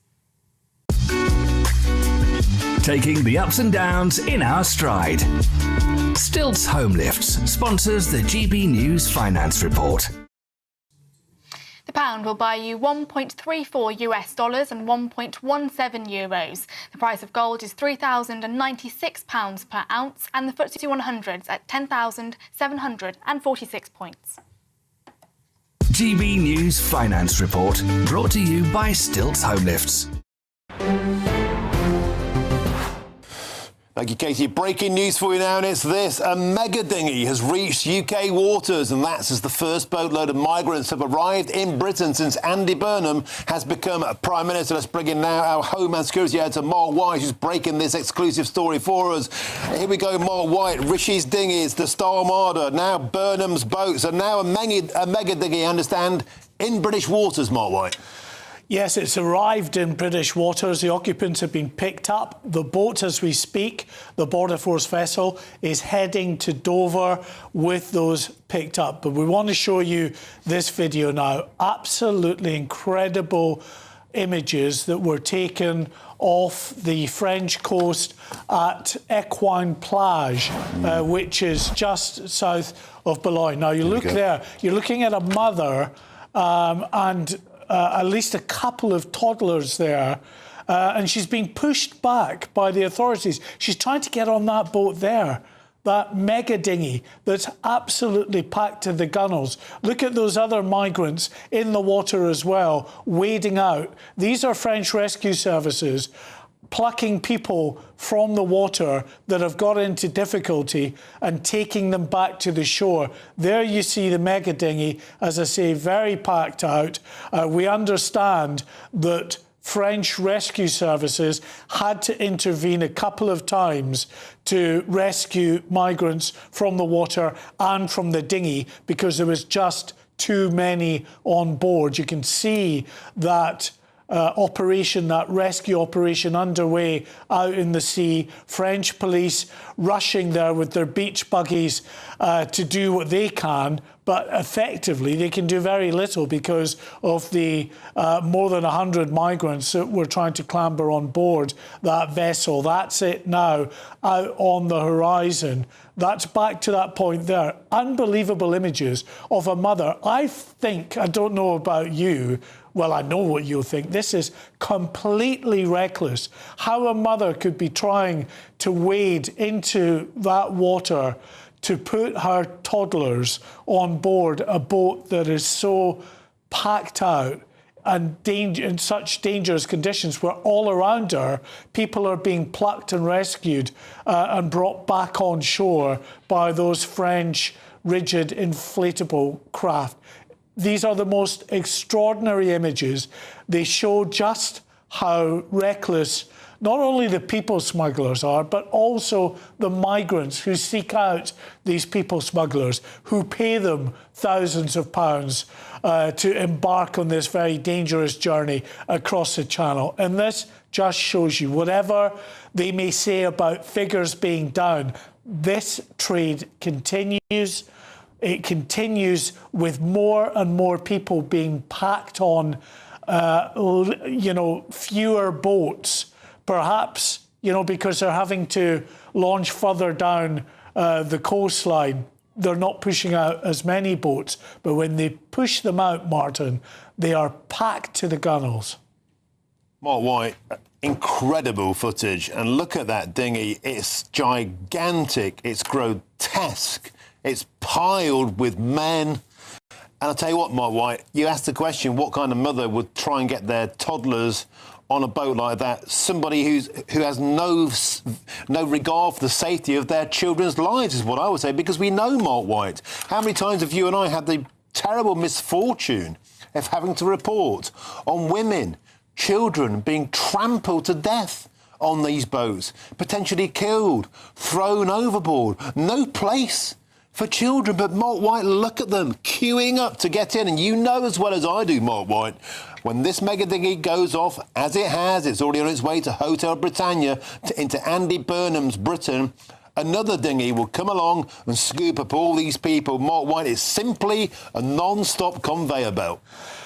We had just about 12, 13 days ago, one of the largest number of migrants crammed on board a dinghy since this crisis began, 128 on a single dinghy. Now, I think that dinghy there will have rivaled that. Yeah. However, we are told by our contacts, as you can see it's playing out there, that because that dinghy was so packed out, these rescue rigid inflatables were pulling people off the dinghy, were going and pulling people out of the water. So it'll probably be less than that, but it will still be a significant number that is now, as we speak, being taken to Dover. I've just spoken to our producer, Chris, who tells us that the Border Force vessel Ranger, which has these illegal immigrants on board, is about half an hour away from arriving at Dover. Once he's counted them off, he will give us that accurate number. That vessel on the horizon there is the Abel Normandy. It's a French patrol escort vessel that accompanied this boat over to UK waters. It's now on its way back to France, but it reached UK waters. It was picked up, the occupants of this mega dinghy, by the Border Force vessel Ranger, and now speeding towards Dover, half an hour out, according to our producer, Chris. Mark White, bear with us on the line. Stick with us as we talk over these incredible images, because I want to bring in Chris Hope, who's with me in the studio here in Westminster, our political editor.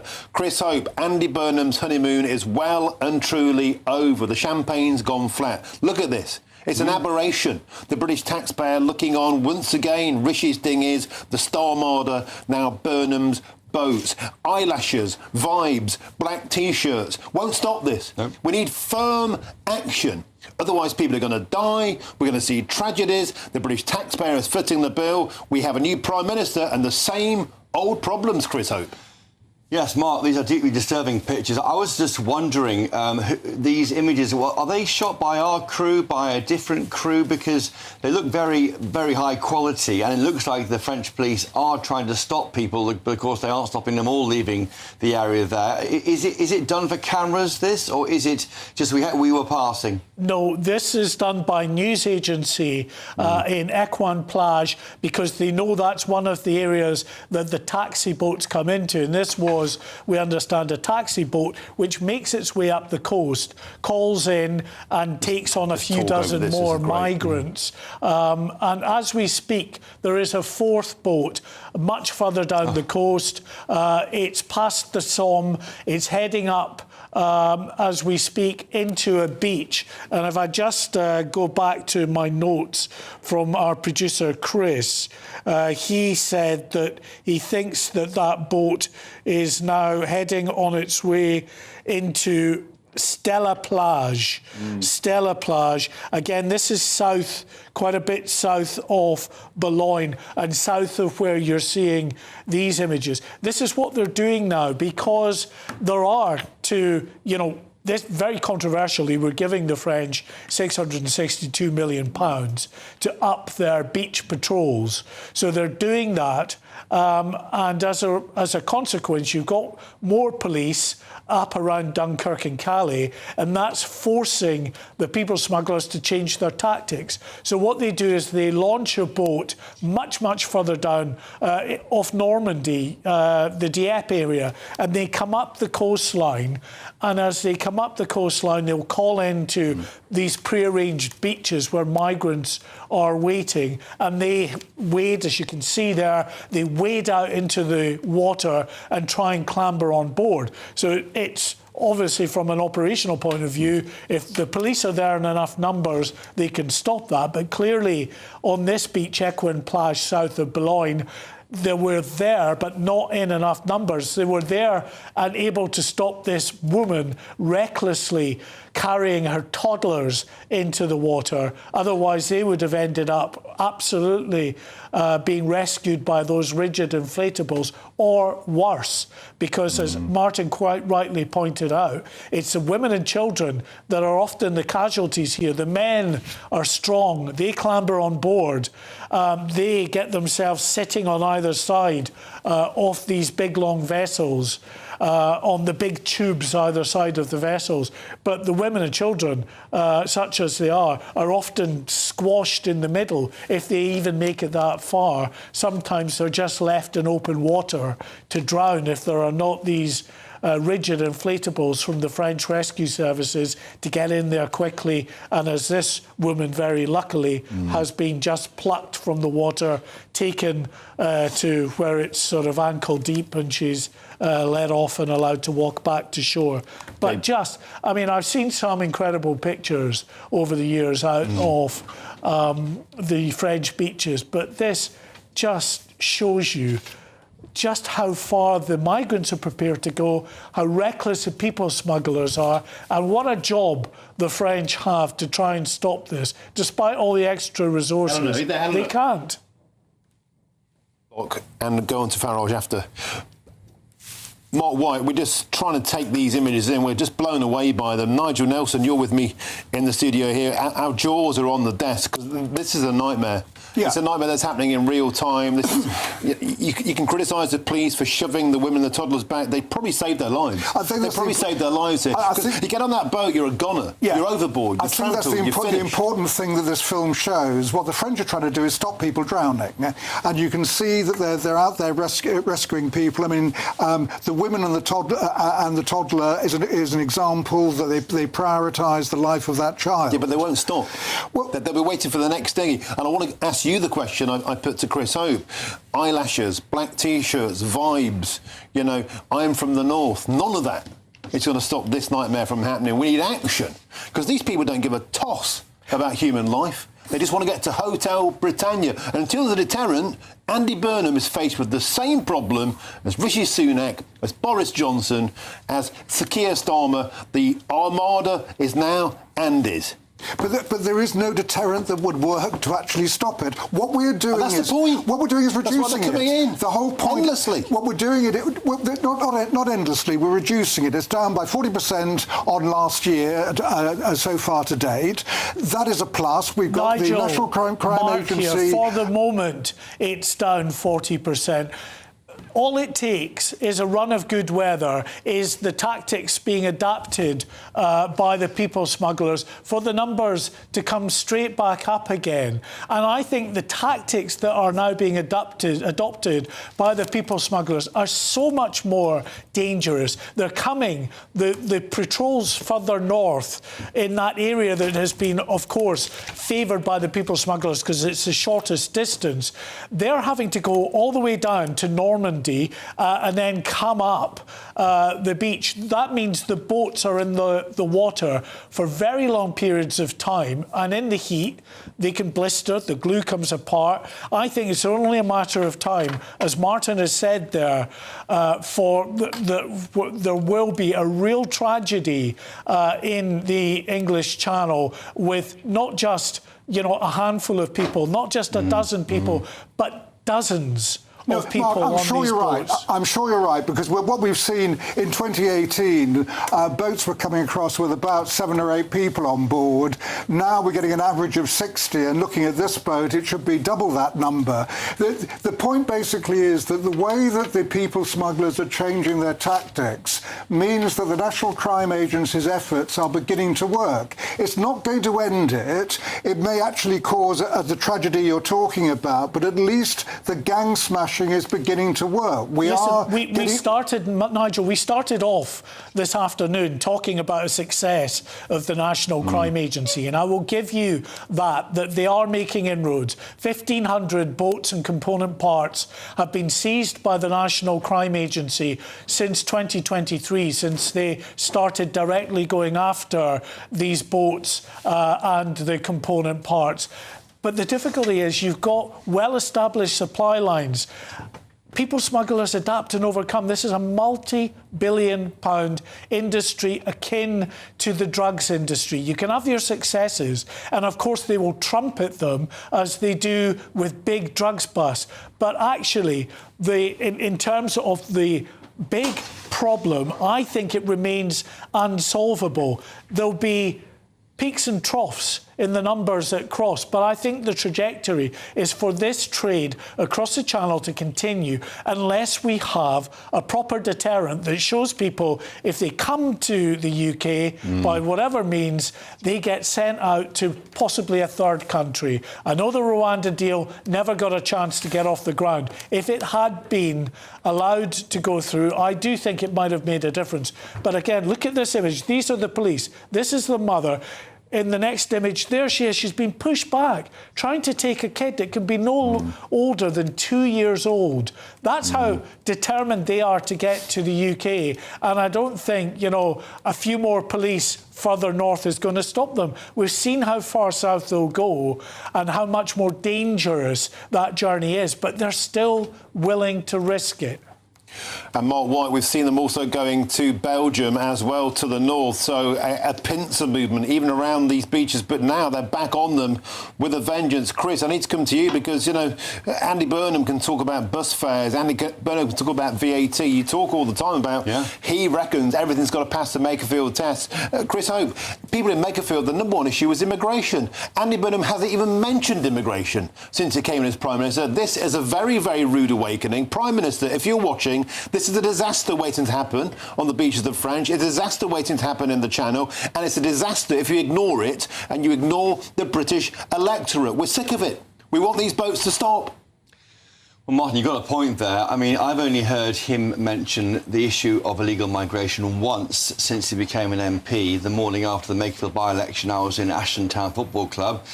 He talked about HMO Britain. By that he meant HMOs full of people, these migrants arriving illegally with no idea who they're from. But that's too late. living That's next when door to they're already families. here. But that's too late. And he hasn't really talked anything about illegal migration at all, or even legal migration, really, since he became Prime Minister. Didn't come up in his speech on the step of Downing Street on Monday. He's got to soon. But he has kept, of course, Shabana Mahmood in place, rumoured to be moved to the Chancellorship. She stay where she is because she is making ground. I know that Mark White says that the progress she's made has been subject to weather issues and it can easily be tipped by a few of these dinghies going across, like Mark's saying there. But she does appear to be making some ground on the issue of illegal and, to a degree, legal migration. That's why she's saying there. That, to me, shows intent from the Prime Minister, but no words to back it up yet, Martin. Well, these images blow a hole in all the rhetoric, because grim reality beckons. Mark White, a superb exclusive. We'll see you again at the top of the next hour and bring us fully up to speed if anything else happens in the channel. Mark White telling us there are 4th dinghies on the way. Mega dinghies incoming, and his Armada now replacing the Star Armada before it. The same old problems in the English Channel. Now stick with us, because after the break, the Reform UK leader Nigel Farage has broken his silence. He's spoken exclusively to Chris Hope at GB News about the government's early release scheme disaster. That's next here on GB News, Britain's #1 news channel.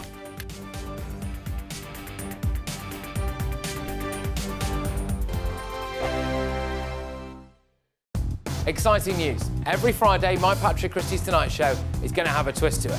We're welcoming some special guests. You. That's right, on Fridays I'm going to be doing my show in front of a live studio audience, because this show is about you and what you have to say. It's going to be the same big debates, same big topics, same big opinions, but every Friday night at 9 p.m. you are invited to come on down to Patrick Christie's Tonight to be a part of the action. Only on GB News, the People's Channel, Britain's news channel. At GB News, we love to hear from you, our loyal community. So drop us a line at gbnews.com/yoursay. There you can talk to each other and also to the presenters live on air.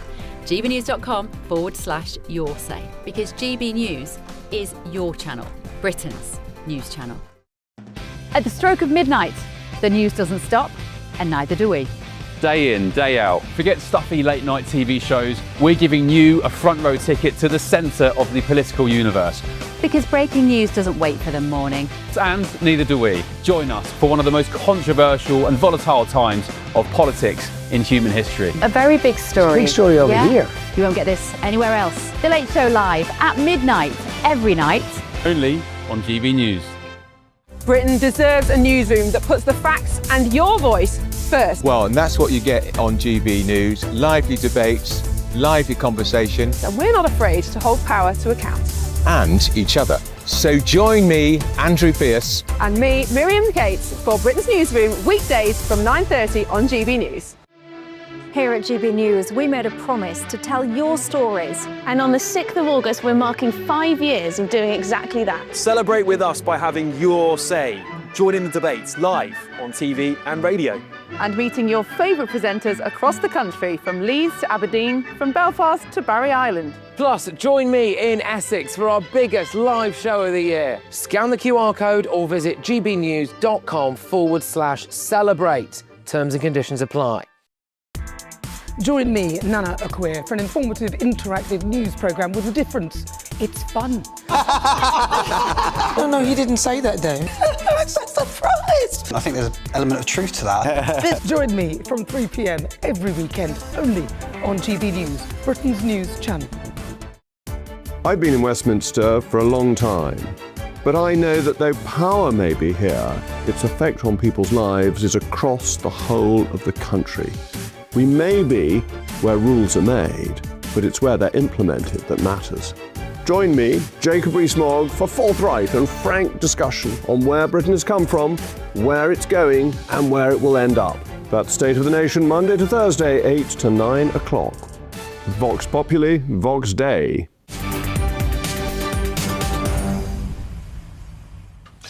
Welcome back. Your time is 4:29. You're with me, Martin Daubney, here on GB News. Now, some more breaking news on a very busy news day for us here at GB News. The Reform UK leader, Nigel Farage, has spoken exclusively to Chris Hope at GB News about the government's early release scheme. And let's take a listen to what Nigel Farage said to us earlier today. Today's a big day. We're hearing about from the family of PC Andrew Harper. Deeply concerned about the early release in September. That will be a major issue for this government. 2 of the people involved in his killing should be released early. The driver, we think, won't be released early. What would you do if you were Prime Minister? Build more prisons. It's all well and good criticising the Labour Party for early releases. The Conservatives released 160,000 prisoners early. We've had our population's risen by about 11, 12 million, mostly through migration over the last 2 decades, and our prison places have increased by a few hundred. Yeah, sorry, we either have to clear the prisons out of the 10,000 foreign nationals that are there by deporting them. That's one quick option that we could exercise. You would do in power? Absolutely.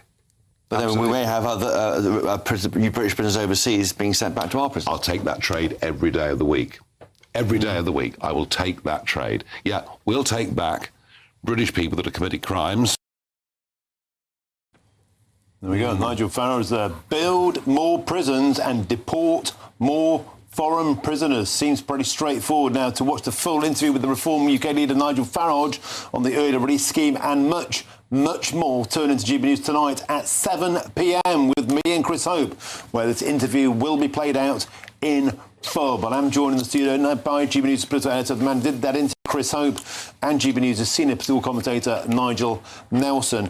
Chris, let's start with you. Nigel Farage has broken his silence since Andy Burnham became Prime Minister. More of that later, no doubt. But on this particular scheme, a lot of people have been saying that a continual letdown of successive governments. They haven't planned ahead on energy, on water, building reservoirs, and particularly on prisoners. They just haven't built enough NICs, and now we're seeing thousands of rapists, paedophiles, killers, dangerous criminals being released. Nigel Farage's got a point, hasn't he? He's got a point. Of course, more prisons are required, but each prison costs £1 billion, and that's got to come from somewhere. It's about prioritising what's important. Would Andy Burnham cut the benefits bill and spend it on prisons? That might be a good thing.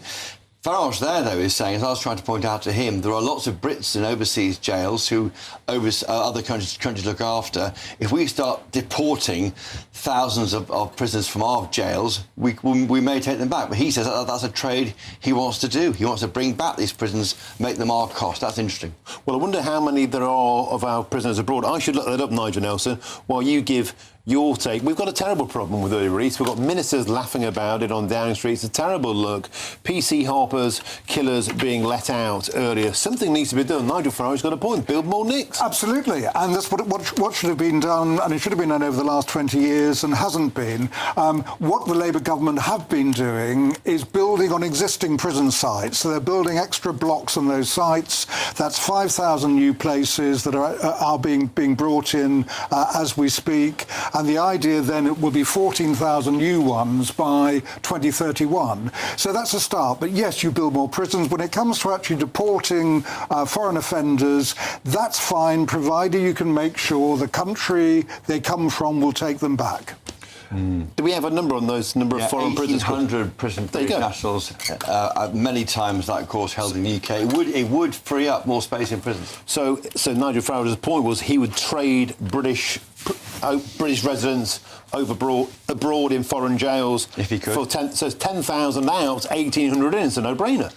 Well, yes, of course, they're not necessarily in the same countries where they're from here. They may not be in comparative countries overseas, and it could be a simple solution to freeing up more jail space if it works out. We're not sure who also is being held overseas. It's never as straightforward as a spreadsheet. But yeah, he is saying this again. It goes back to choices made by a Reform UK government. If they were to form a government, they wouldn't spend so much money on the aid budget or on the benefits bill. They would say they would put more money into these areas. If that's what voters want, they could try and deliver it. Of course, you come up against planning issues. The idea of supermax prisons put forward by Jack Straw back in the fag end of the Blair-Brown governments, they never got beyond first base because of the issues of planning. But if you look at the will, for example, to build Nightingale hospitals during the COVID pandemic, you can do things quickly. You could, for example, take those more Category C prisoners and put them in Nightingale-type facilities, or on the barracks that are being used for asylum seekers. There are ways of moving the prison population around and beefing up what we already have. If we take 1,800 back from overseas, 800 Brits, and deport 10,000, well, there's 7,200, 8,200 straight away. This idea that simply deporting them is just a matter of doing it with a stroke of a pen. We've got 110 agreements with other countries to send back their foreign nationals, and we do. The problem is an awful lot of them come from elsewhere where we haven't got agreements. And so what do? Do you try and fly them into the country and the plane is then refused to land? Do you make sure there is a prison van the other end to actually pick these people up? We need to have those agreements, and at the moment that Shabana Mahmood, when she became Home Secretary, she's been trying to strike those agreements with other countries. It takes time, just as it takes time to build a new prison. What do you think we should do about our Pakistan problem? When they simply say we won't take back Shabir Ahmed. Again, we've got a new Prime Minister. If he gets tough on this, people respect him for it. Let's crack on. Yeah, no, I'm fine about stopping foreign aid to Pakistan. I think that restrictions on their visas to enter this country would be fine. Yes, they should take him back. I mean, that seems to be quite clear.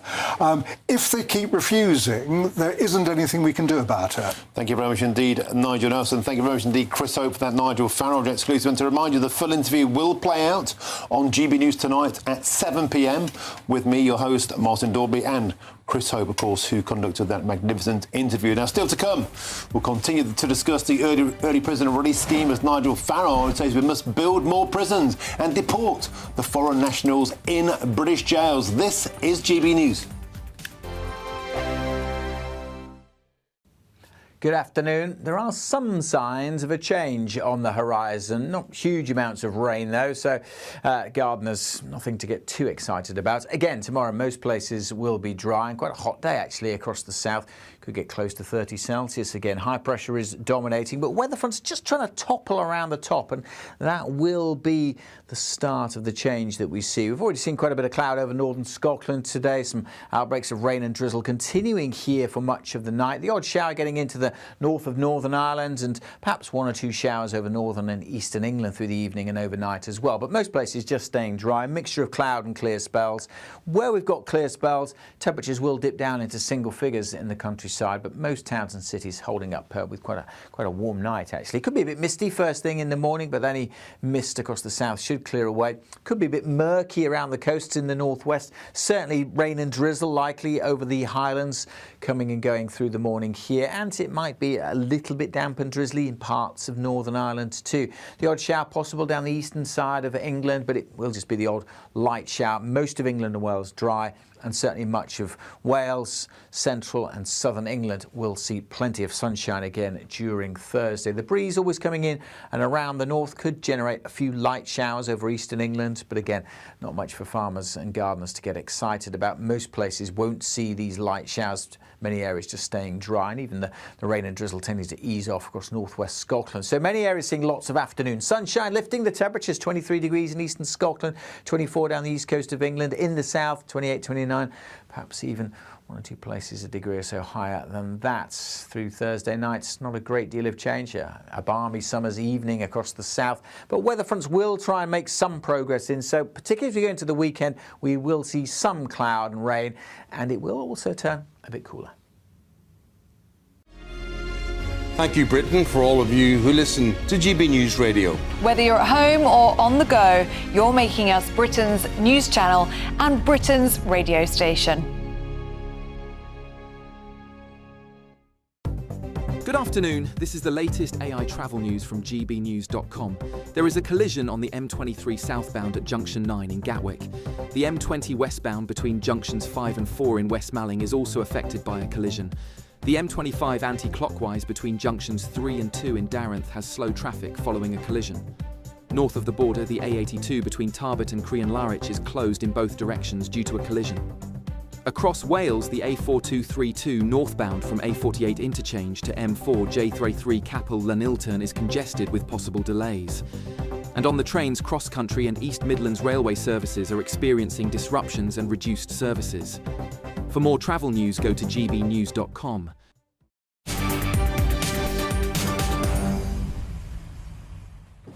Well, debate time is 4:39. You'll have been Martin Daubney here on GB News. Now, Andy Burnham has said that he will review an early prisoner release policy after a huge outpouring of anger that the two killers of PC Andrew Harper could be freed early. Albert Bowers and Jesse Cole, who were jailed for the manslaughter of PC Andrew Harper, are now eligible for release after serving just half of their sentences. And talk about bad timing, because yesterday West Streeting and Shabana Mahmood, they were caught joking about the early release scheme, although they have since been forced to apologise.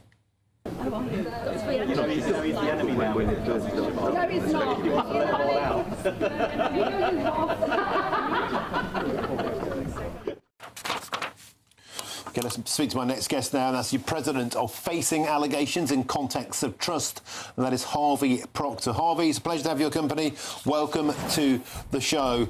Does it not make a mockery of the British judicial system, of the British electorate, to hear that rapists, paedophiles, killers will simply be let out of jail because we haven't got enough places in British prisons? I think the general public will start to wonder about sentencing and not have any faith or trust in the sentencing that judges apply on any particular court, any particular offender, but particularly the ones that you mention. Particularly in the case of PC Andrew Harper, a wonderful young officer who gave his life, a dreadful circumstances of his death, the early release of both of those scumbags in there. When high-profile cases like this go wrong and people only get half of their time served, Harvey, people just start to wonder, whose side is the law on? Indeed, and I have personal knowledge of this. My sorrow goes to Debbie Adams for the position that she's in with regard to the early release in September, if that goes ahead, of those who were involved in the killing of her son, PC Andrew Harper. Why a personal interest? Because, as you know, and as I think quite a number of your viewers might know, I was involved in 2015 in a police operation called Operation Midland, where a person accused me and others of murder of children. I was personally supposed to have murdered 3 children. He was eventually prosecuted for perverting the course of justice and sentenced to 18 years imprisonment. However, because of the early release policy of the present government, Carl Beach, the perpetrator of these false allegations, was released early. Instead of serving the 18 years that he was sentenced to, he served only 7 years and 4 months. So I know exactly what Debbie Adams is thinking and feeling now.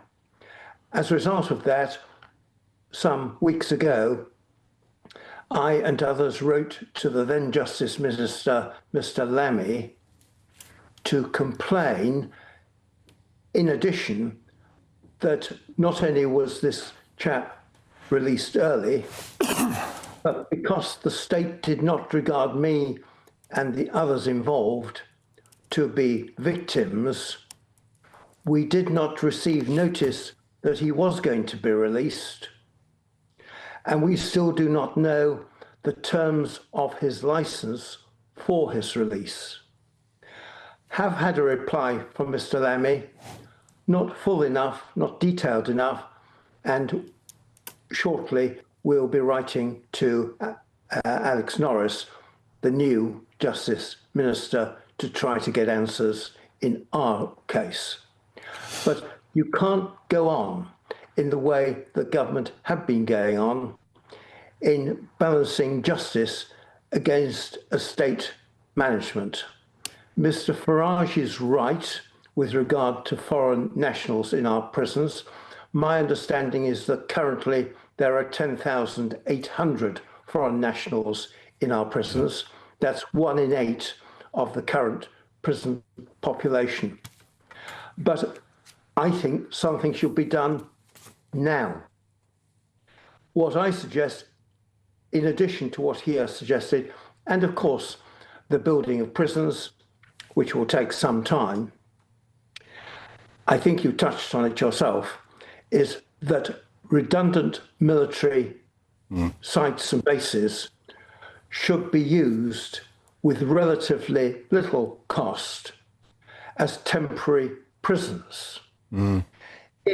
If it is right that boat people and refugees, or refugees wanting to be refugees, can go to these sites, then it's time we use them first for prisoners.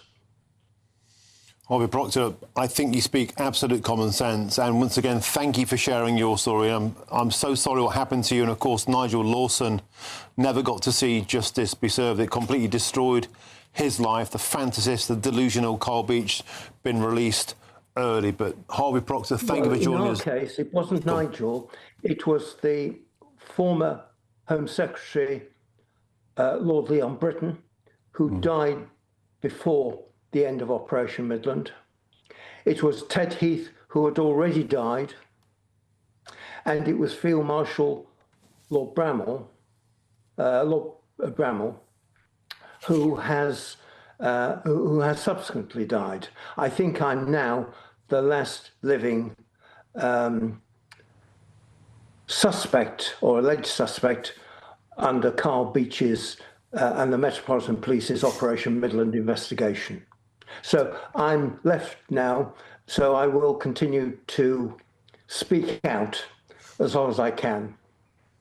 Thank you for doing so today. Thank you, sir. I genuinely appreciate your voice. Thank you, Harvey Proctor. Thank you. Wow. And coming up next, the former combat medic and double amputee who served in Iran and the Congo is taking on a huge challenge for wounded veterans. He was swimming across the Solent, and he joins me next. But first, here's the forecast of some of your top European destinations.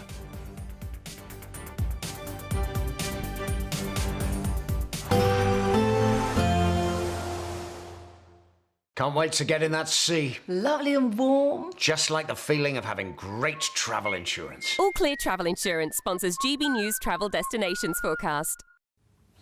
Hello. Still very hot over Spain and Italy at the moment, but the heat will be easing as we head into the weekend. Generally sunny around the Med, but there are some showers feeding into northern parts of Turkey. The odd shower possible in northern Greece as well. But generally dry and sunny and still very hot for Italy and most of Spain, particularly so in the south. Same goes for Morocco. We will see those temperatures just coming down a little bit as we head into the weekend, with an increasing chance for Italy and Croatia of the odd shower.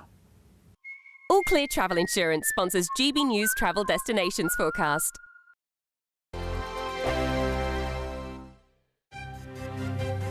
GB News Breakfast. Every day from 6 a.m. Olympian Sharon Davies. Sharon, thanks so much for joining us this morning. I think this is preposterous that we're banning Sports Day for kids, and our viewers are obviously also thinking this is completely bonkers. But is there a case to be made that perhaps we should be looking after young people when the heat is quite extreme in many people's cases, they'll say? What do you think, Sharon? I think looking after our kids is making them resilient and giving them a sports day. I mean, sport in schools has been relegated year on year on year, and it's so depressing. You know, it's such an important part of young people's lives. Give them a hat, give them some sunscreen, make sure they're drinking plenty of water, stick them in the shade when they're not, actually having a little race. This is all about just kids getting used to life, and wrapping them in cotton wool is not the answer. The People's Channel. Britain's newsroom. Weekday mornings from 9:30. So you go along to the car showroom and only like 10% at most, maybe 15 pay cash. The rest buy on some form of financing. And you often buy, it's a bit like a mortgage, and it's like buying a mortgage from the estate agent, which we all know is a terribly bad idea. Yeah. But this is what people did. And the scandal is, the guys in the showroom were acting as dealers and brokers, and they were in many cases inflating the interest rate that you paid so that they could get bigger commission. And they didn't declare that. So you basically ended up paying more for your car than you would otherwise have done if you'd gone into the open market and found yourself, a better deal. How did that come to light? Well, over many years. I mean, this has been going on since 2007. GB News, the People's Channel. GB News Breakfast, every day from 6 a.m. Ruth Ellis was executed on the 13th of July 1955. She was convicted of murdering a partner, David Blakely. There's been a long campaign about what to do about all of that. She has now had a conditional pardon, which would mean she would have been sentenced to life rather than sentenced to death. So it's a significant move, but what do her family make of it? Well, her grandson, Stephen Beard, is here alongside solicitor Grace Horton. Good to see you both this morning. I mean, look, from a family perspective, Stephen, what does this mean? It's huge. It was a monumental day yesterday. In essence, it's the removal of a negative blotch in our family history. We have effectively rewritten history because ultimately, for the last 70-odd years, the truth hasn't been known. GB News, the People's Channel.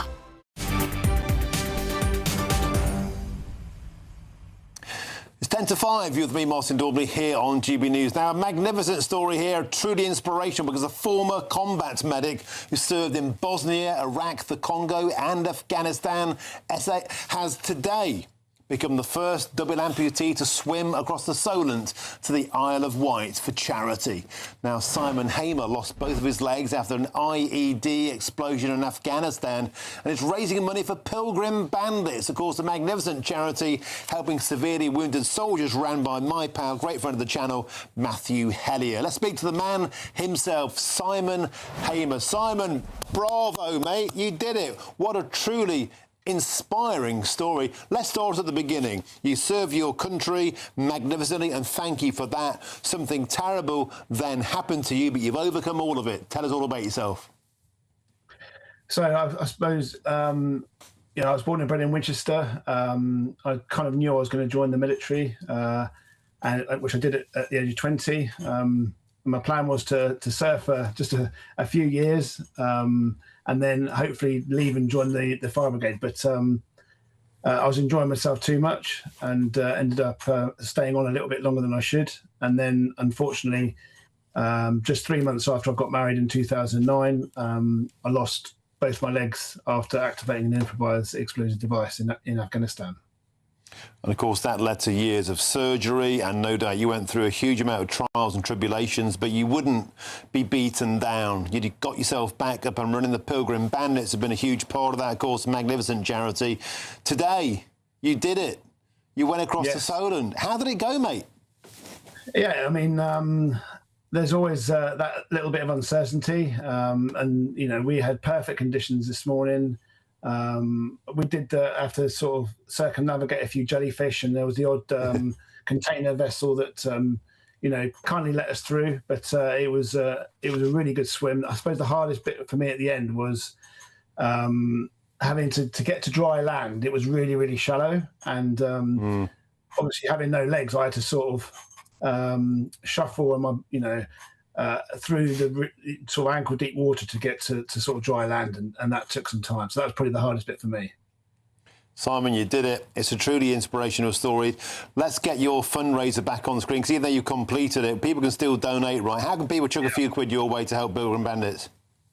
So, I mean, you just jump onto Just Giving, and if you just put in Simon Swims the Solent, then you can find my page on there, and the charity's it's done so many wonderful things over the last few years, and we just want to continue doing that. And anything that you can donate will help wounded, injured, sick veterans and emergency service personnel. So it's going to be put to good use. Well, Simon Hamer, I'll chuck you a few quid myself, that's for sure. So it's truly inspirational what you've done. Now, you've been through genuine hardship. There you are serving your country. Today, you've served yourself proud. You've done yourself proud, mate. Well done to you. An amazing story. Simon Hamer, thank you very, very much. Top man on the island. Thank you very much. Now, coming up next, exclusive pictures and analysis of a mega dinghy on its way to the United Kingdom. The Starmada has now become Andy's Armada. The Burnham boats keep on coming in. That's here next on GB News.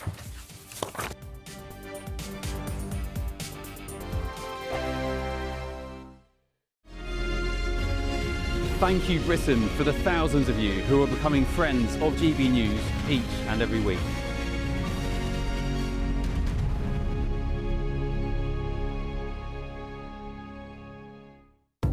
Good afternoon, this is the latest AI travel news from GBNews.com. There is a collision on the M23 southbound at junction 9 in Gatwick. The M20 westbound between junctions 5 and 4 in West Malling is affected by a collision.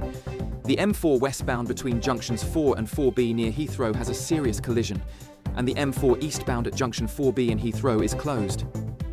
In Scotland, the A82 between Tarbert and Crianlarich is closed in both directions following a collision. Across Wales, the A470 northbound from Corriton to Nantgarv is congested with possible delays.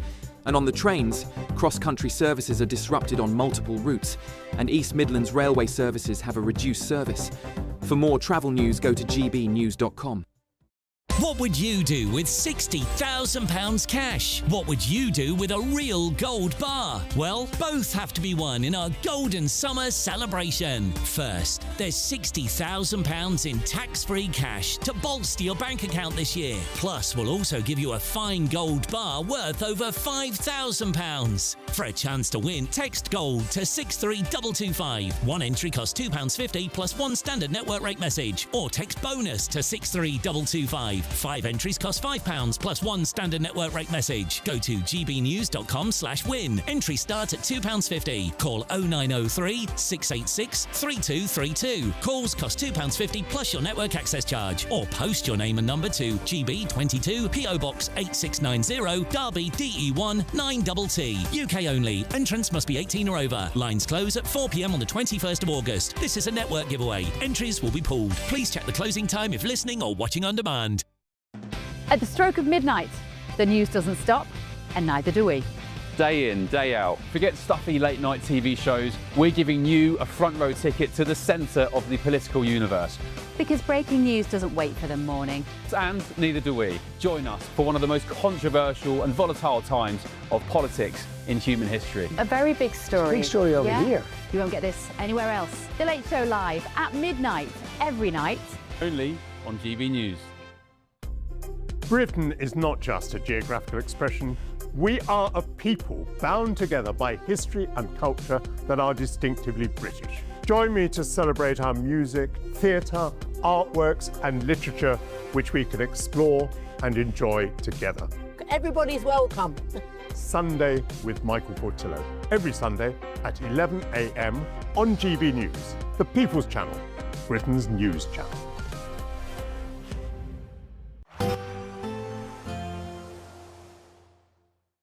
Expect warm spells with the odd rude interruption.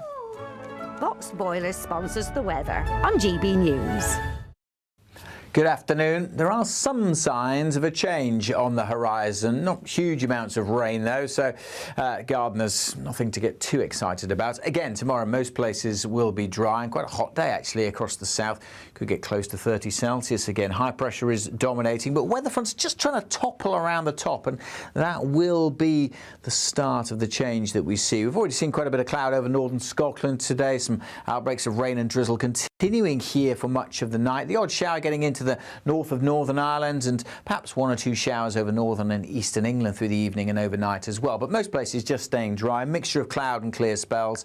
Where we've got clear spells, temperatures will dip down into single figures in the countryside, but most towns and cities holding up with quite a warm night, actually. Could be a bit misty first thing in the morning, but any mist across the south should clear away. Could be a bit murky around the coasts in the northwest. Certainly rain and drizzle likely over the highlands coming and going through the morning here, and it might be a little bit damp and drizzly in parts of Northern Ireland too. The odd shower possible down the eastern side of England, but it will just be the odd light shower. Most of England and Wales dry, and certainly much of Wales, central and southern England will see plenty of sunshine again during Thursday. The breeze always coming in and around the north could generate a few light showers over eastern England, but again, not much for farmers and gardeners to get excited about. Most places won't see these light showers, many areas just staying dry, and even the rain and drizzle tending to ease off across northwest Scotland. So many areas seeing lots of afternoon sunshine, lifting the temperatures 23 degrees in eastern Scotland, 24 down the east coast of England, in the south 28, 29, perhaps even one or two places a degree or so higher than that. Through Thursday night, not a great deal of change here. A balmy summer's evening across the south, but weather fronts will try and make some progress in, so particularly as we go into the weekend, we will see some cloud and rain, and it will also turn a bit cooler. Expect warm spells with the odd rude interruption. Box Boiler sponsors the weather on GB News.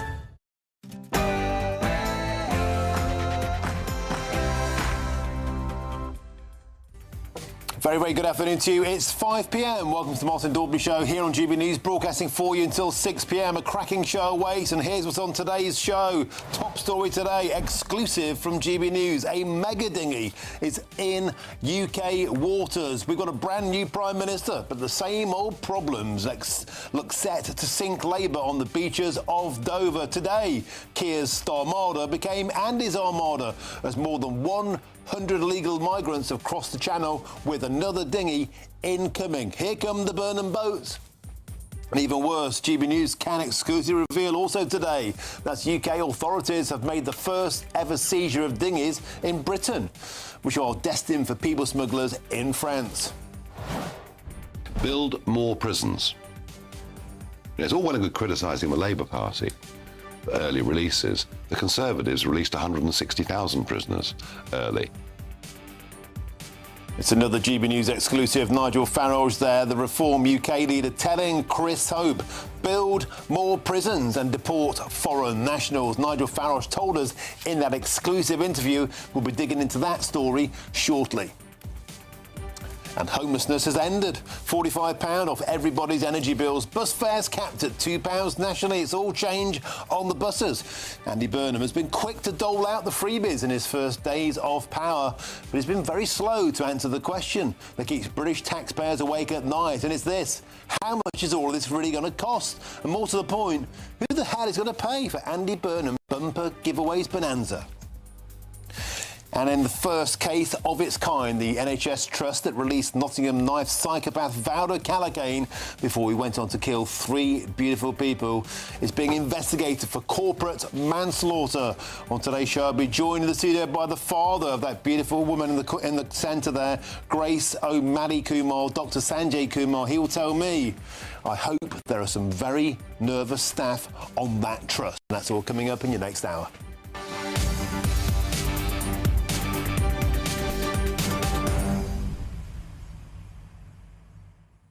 We've got a new Prime Minister, but the same old problems on the beaches of Dover. Rishi's dinghies became the Starmada. The Starmada is now Andy's Armada. Burnham's boats are rolling in. They're getting bigger, they're getting uglier, and there's a disaster waiting to happen on the beaches of Dover or in the Channel. Mark White's got us some exclusive pictures of a monstrous mega dinghy packed to the rafters with men as toddlers and women are kept on the beaches, shoved by the gendarmes, finally doing some work.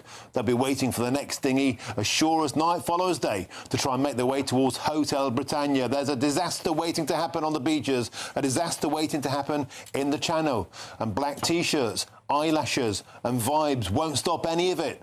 We need action. We need to stop the boats. We need to smash those gangs, and we need it to happen sharpish. Get in touch, gbnews.com/You'll Say is the way to do so. Or scan the QR code on your screens now. But enough from me. As your headlines with a magnificent Katie Bowen.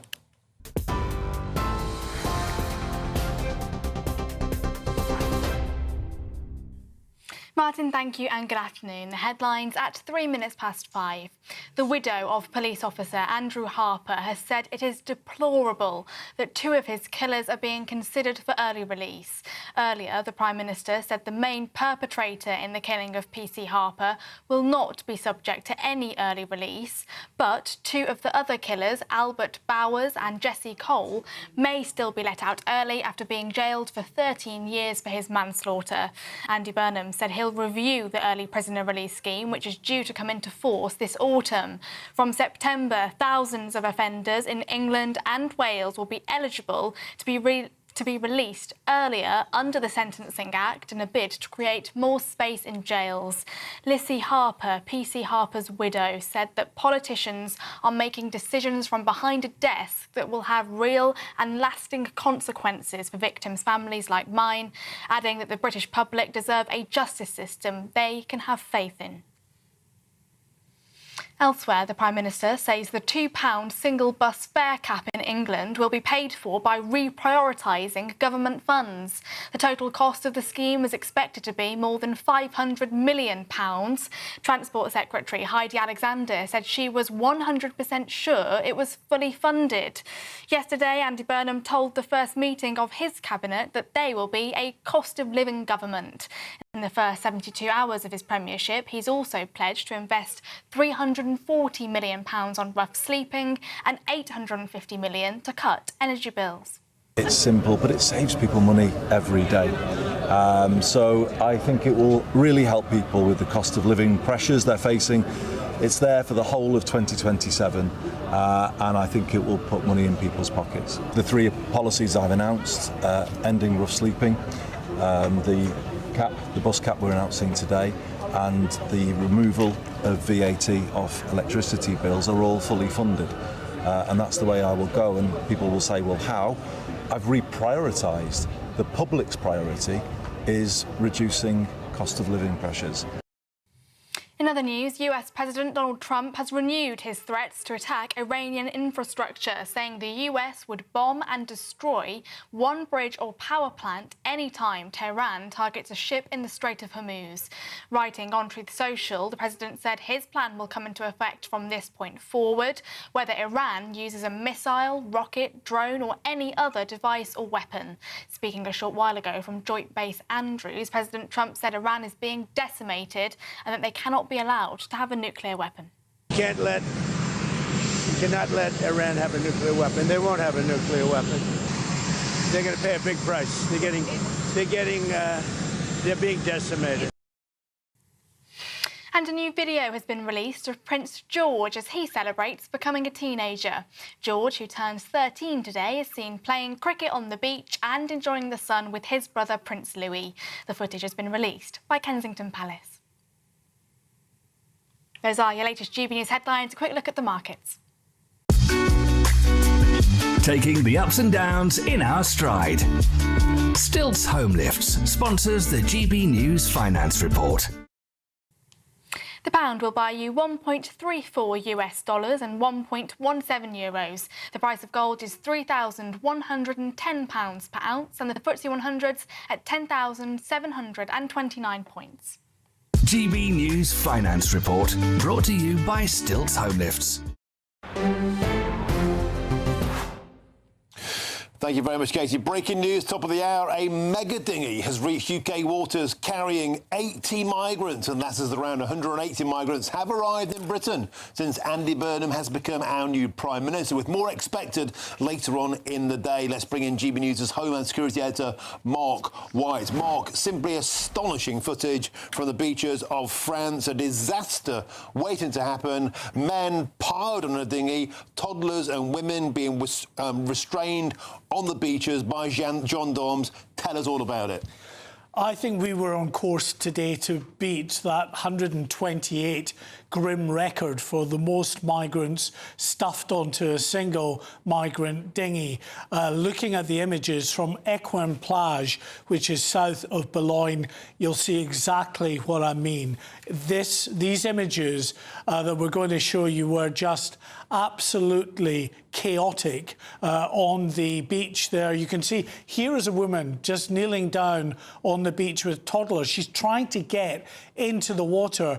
The few police that are there are pushing her back, and that's why, like, these other migrants are there in the water trying to get on to that mega dinghy. But you can see the French rescue services and the rigid inflatables were racing up and down that beach, having to pluck people from the water because of the chaos, the sheer numbers that were trying to just squeeze their way on board that dinghy.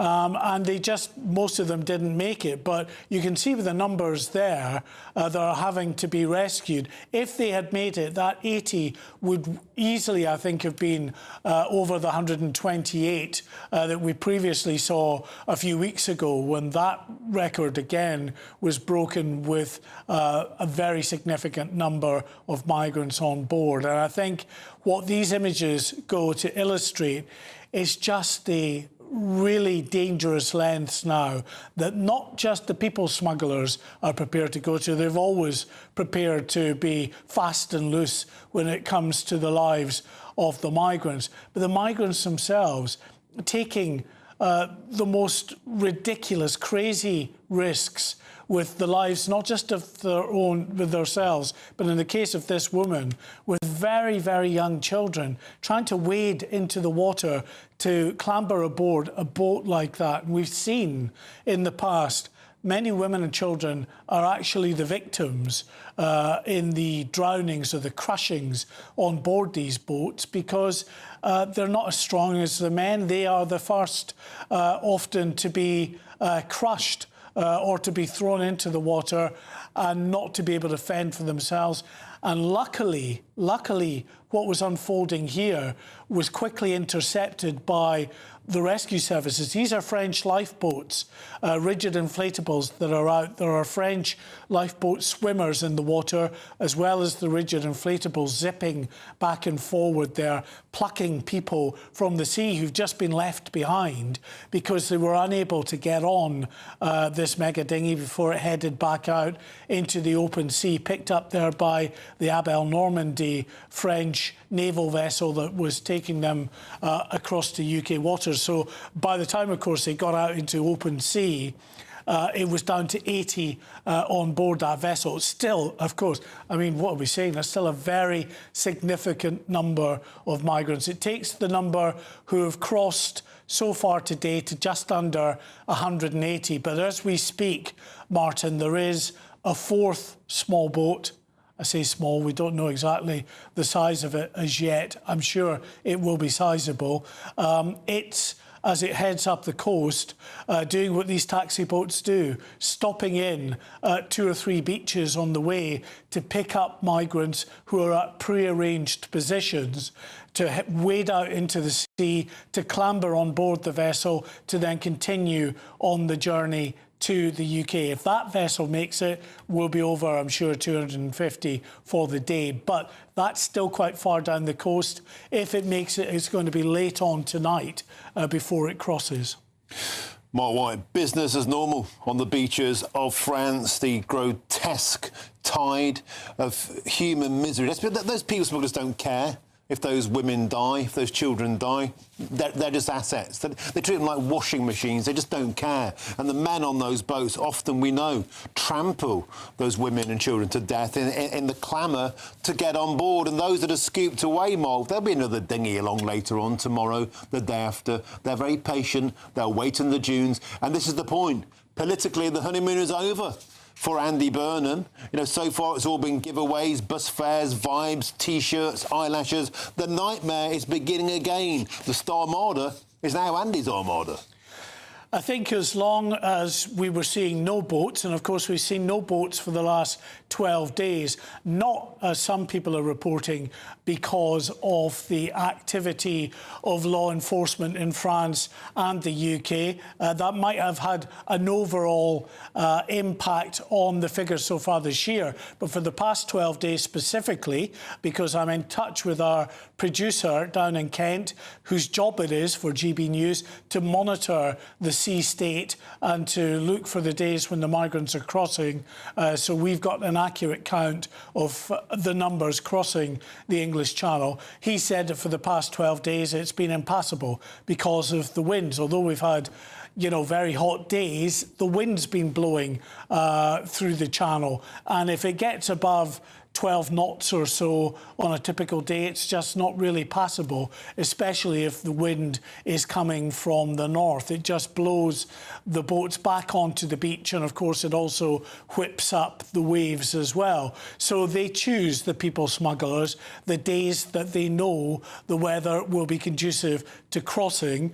And yes, there are increased French police patrols, usually much further up north around Dunkirk and Calais. Some, as you can see there, further south around Boulogne, and even further down towards Dieppe now, but not in very significant numbers that they can stop, you know, 50-odd migrants running from the dunes to try and get in on board a boat as it comes close by shore. There just aren't enough police to do that. They can do, as we've seen here, stop a woman recklessly taking her young children on board a migrant boat, and then the rescue services, the local lifeboats, are left to pluck the rest who've stupidly gone out into the sea to try and clamber aboard these boats to safety as well. Mark White, an astonishing set of pictures. Thank you very much for bringing them to us here on the show today. And just to point out again, a new Prime Minister, the same old nightmare in the in-tray at number 10 Downing Street. Thank you very much indeed, Mark White. To the studio, some reaction. I'm joined by our political editor, Chris Hope, and GB News' senior political commentator, Nigel Nelson. Chris, I want to put the same point to you. The honeymoon is well and truly over. Here comes Andy's Armada. Well, yes, the issues haven't gone away. I mean, you're right to say this government has spent so far £1.5 billion on measures over the cost of living crisis and not paid £1 billion for a new prisoner, for example. We'll come on to that later. Or not spent more money on trying to deal with the small boats crossings. These are the hard yards. Andy Burnham gets the concern about the small boats crisis. He talks about HMO Britain, where these mainly men get housed after they're in army camps in properties in Makerfield. Well, that's too late. They're already here. Yeah, and he gets he gets the concern about it. He said as much in Ashton Town Football Club the morning after his by-election victory. We're yet to hear him talk about that as Prime Minister. These are the hard yards he's got to get past in government. Nigel Nelson, it's the same old story. It's Groundhog Day. What we need is a Prime Minister who's going to grow a pair and sort it out. Can Andy Burnham do that where those before him have failed? Well, the question is how? How do you sort it out? Everything that's been tried so far has not worked. I mean, the thing that's worked most of all was the smashing of the gangs through the National Crime Agency, and we're now seeing less migrants coming across. Those gangs haven't been smashed, mate. No, those ones haven't. Those ones haven't, but others have.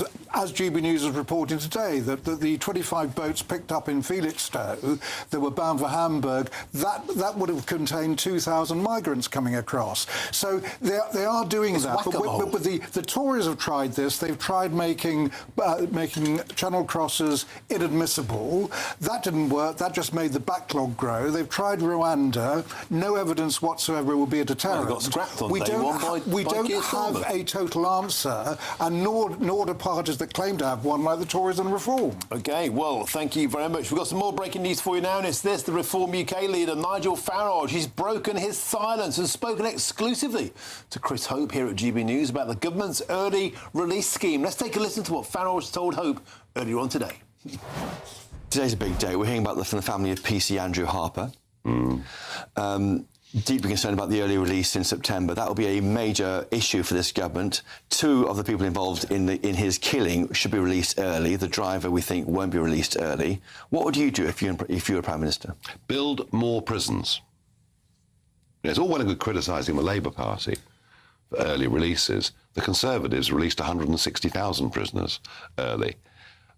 We've had our population's risen by about 11, 12 million, mostly through migration over the last 2 decades, and our prison places have increased by a few hundred. Yeah, sorry, we either have to clear the prisons out of the 10,000 foreign nationals that are there by deporting them. That's one quick option that we could exercise. You would do in power? Absolutely. But then we may have other British prisoners overseas being sent back to our prison. I'll take that trade every day of the week. Every day of the week, I will take that trade. Yeah, we'll take back British people that have committed crimes. Well, to watch that full exclusive interview with the Reform UK leader Nigel Farage with Chris Hope on the early release scheme and much more. It's explosive. Tune into GB News tonight at 7 p.m. with me and Chopper, where we'll play that exclusive interview out in full. I'm joined by the man who asked those questions now, GB News political editor Chris Hope and GB News' senior political commentator Nigel Nelson. Chris, first of all to you, Nigel Farage said he'll take that trade any day by taking British prisoners back to deport foreign nationals. Why? Well, because there are far more foreign nationals in our jails than Britons held overseas. 10,737 foreign national offenders. That's a big 1 in 7, 1 in 8 of the prison estate. 1,800, of course, Britons held overseas. So it's a fair deal. The problem is we don't have deals to send them back to where they came from with some of the, there's no prison swap deals with some of these countries. They may not take them. And the problem also he doesn't talk about is the cost of building a new prison. £1 billion, £160,000 per prisoner place. That's very, very expensive. There's a planning issue too, and there's a reason why the Tories failed to build enough new prisons when they're in post. And we are seeing this whole issue of early release will be a huge issue come September when Andy Burnham starts releasing prisoners too early, halfway through their term in jail. Deeply offensive to victims. OK, thank you very much indeed, Chris. Let's get my next guest in now. Delighted to be joined by the Independent MP for Kingston upon Hull East, and that is Carl Turner. Carl, it's always a pleasure to have your fiery company. Nigel Farage said it's a simple thing to do. Build more NICs and deport foreign inmates. What do you say? Well, I agree with Nigel Farage on some of what he said, although it's not easy, Martin, to conjure up a prison which is a £1 billion spend. I mean, the government needs to look at more prison capacity. I think we've got 88,000 prisoners currently inside serving, and I think the capacity is about 89,000 last time I checked. The prisons are bursting at the seams. But do I think people should be released early before they've served the time? Some can be, providing they're going to be rehabilitated. But I think people who've committed serious offences, sexual offences and children abuse offences, should be serving the porridge. They shouldn't be allowed out early. Victims of crime do not expect any government of any political persuasion to be letting villains out on the streets of our country. Keep them in jail, let them do the time, and then get them out. And if they're foreign offenders, get them out of the country at the same time, for crying out loud. What are we doing?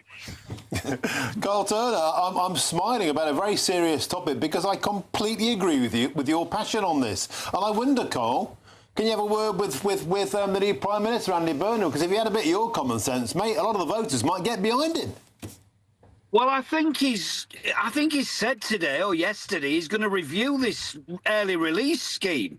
I can hardly believe that we're contemplating an early release scheme which lets sex offenders out of jail.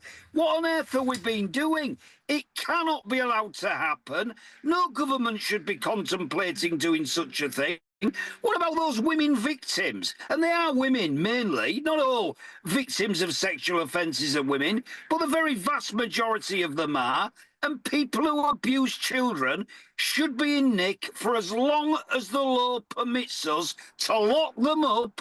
And what they're doing there, it should be hard prison time so that they come out knowing they cannot offend in that way in our country.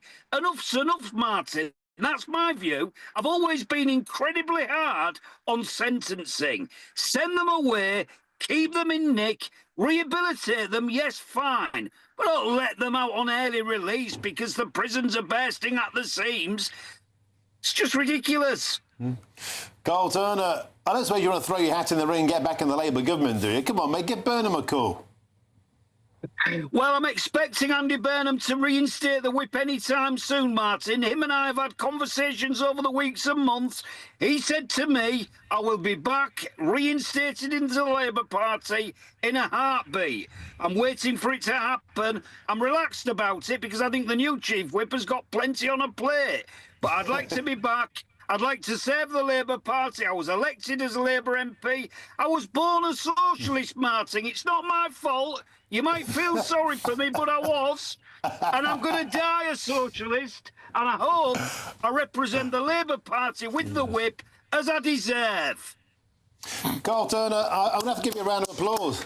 But I'll tell you what, you know, you're channeling common sense, and that was a love letter to Andy Burnham, presented on the medium of GB News, dare I say, live from your caravan. Carl Turner, absolute pleasure to have you on the show. Thank you very much indeed. Mind how you go there. Let's get back to the studio. Cheers, mate. Quick bit of reaction. Nigel Nelson, he's had his Weetabix. That's the sort of person I think that our viewers watch. I think, do you know what, get him back in the Labour Party. Let's have him back. No, I think that Carl Turner back in the Labour Party would be absolutely great. I really like that. The only problem is, don't let him talk about early release when he gets back in. And the problem that we've got is, he's absolutely right, we need more prisons. But if you're locking people up for longer, obviously that uses up places. So that's been the direction of travel for the last 20 years. I imagine the hold-up is over the issue of jury trials. We think that's going to be dropped, the plan to restrict them in certain cases by Andy Burnham when he finally works out what he's doing on that. If that happens, in comes Turner. Unless that's committed to, he'll just have to rebel again on that and be kicked out. The return of the Turner. The Turner Prize is in reach. Well, you said, asking about going back to the Labour Party, he just volunteered it. He's champing at the bit to get back in. He means business. But that kind of voice is what the party needs, Martin, that authentic Labour voice. Do you know what? I like him. I do like him. He speaks his mind. He says it as he sees it. Doesn't care if you're offended. Don't we need a bit more of that in politics, gentlemen? Thank you very much indeed to you both. Now, still to come, the Tories have launched a scathing attack on the new Education Secretary's grammar, just days into her new role. And also, homelessness ended. Money's off your energy bills and capped. Bus fares all change on the buses. But who will pay for Andy Burnham's bumper bonanza giveaways? That's next here on GB News.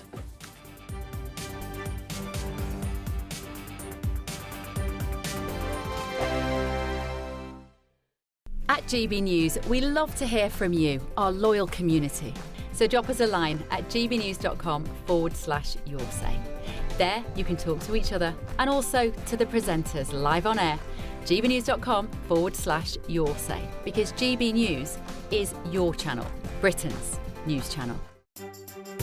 Some people enjoy lazy Sunday mornings, but not me. What's the truth of the matter? So that's a very live question. Would you support him if he waters down these plans? Before the spin sets in, I'll be getting to the truth. This is personal. No soft questions, no easy answers. It's one thing if the state has rules in this country. It's another thing whether the police and others actually police them. Setting the agenda and holding those in power to account. You can't really blame her if the system is set up this way. You will not want to miss it, trust me.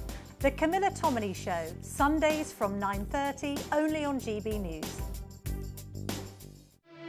Here at GB News, we made a promise to tell your stories. And on the 6th of August, we're marking 5 years of doing exactly that. Celebrate with us by having your say. Join in the debates live on TV and radio.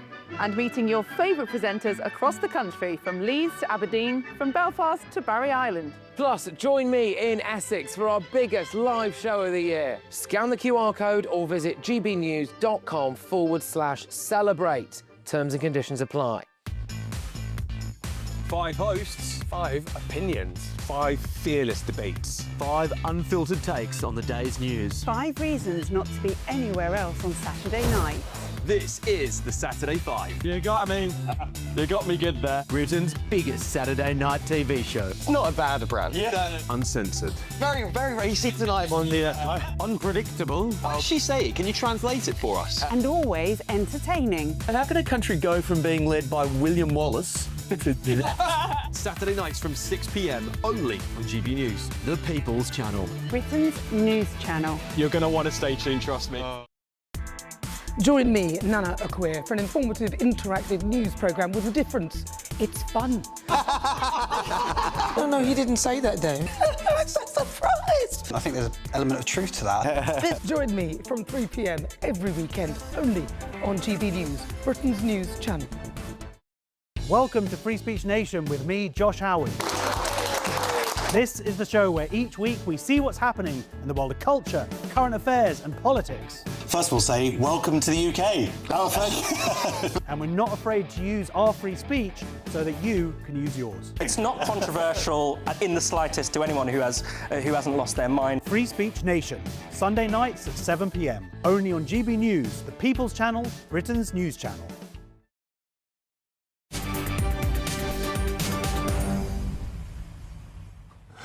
Welcome back. Time is 5:28 with me, Martin Daubney, here on GB News. Now, the political attacks on the new government continue. This time, the Tories have launched a stinging attack on the new Education Secretary, Lucy Powell, as you can see on your screens now, because this time they brutally mocked her grammar. As you can see on the screen, she said, absolutely thrilled the be appointed Education Secretary. The Tories have been through, it is semi-literate to be frank, they've been through and marks it up as if it's a teacher marking the homework, and in the bottom, boof, in a circle, 3 out of 10, see me after class. Correcting the grammar of the new Education Secretary. It's a cheap political point-scoring exercise, but hey, that's what makes the world go round. Now, moving on, Andy Burnham has only been in power for 3 days now, but he's already started his bumper cash giveaway. He began with pledging to end rough sleeping, buying over 1,000 homes and providing support for at least 3,000 long-term rough sleepers. I love this. 340 million quid is the price tag on that great giveaway. Next on the conveyor belts was the tax cut on energy bills yesterday to help ease the cost of living crisis. That comes in at a whopping, an electrifying £850 million. And the last handout within the 72 hours, next, like a game show. Look at it. It's like play your cards right. Bruce Forsyth, the Generation Game. Andy Burnham on the buses. 500 million, a cool £500 million given away on that cap on bus fares. So far, that is £1.64 billion. But it's been very slow to answer the question that keeps British taxpayers awake at night. That is, how much is it always going to cost? And who the hell is going to pay for it? Let's speak to GB News' senior political commentator, Nigel Nelson. It's easy, isn't it, to give money away and win friends and influence people. Who's blooming paying for it? Well, John Healey, I would imagine, but that now he's just been appointed as the new Chancellor. He's got to find the money for these things. Now, at the moment, these are actually quite small items, really, in the great scheme of things. So most of it can come from savings. Mark over whether digital ID or scrapping of it will actually pay for the energy VAT cut. Darren Jones said that hadn't been funded. Well, so that's curious, that isn't was it? a phantom giveaway. But Darren Jones was the one who was pushing digital ID all the way through. He never mentioned during that time that the whole thing hadn't been funded. So yes, that it was a bit of civil war in the Labour Party already that Darren Jones was engaging in. But also there's the big ticket items. I mean, what we're looking at is 9 billion extra for defence to reach our 3% of GDP by the end of the decade.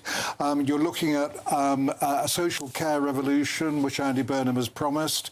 That is obviously going to cost some money, at least up front. It might save money in the long term.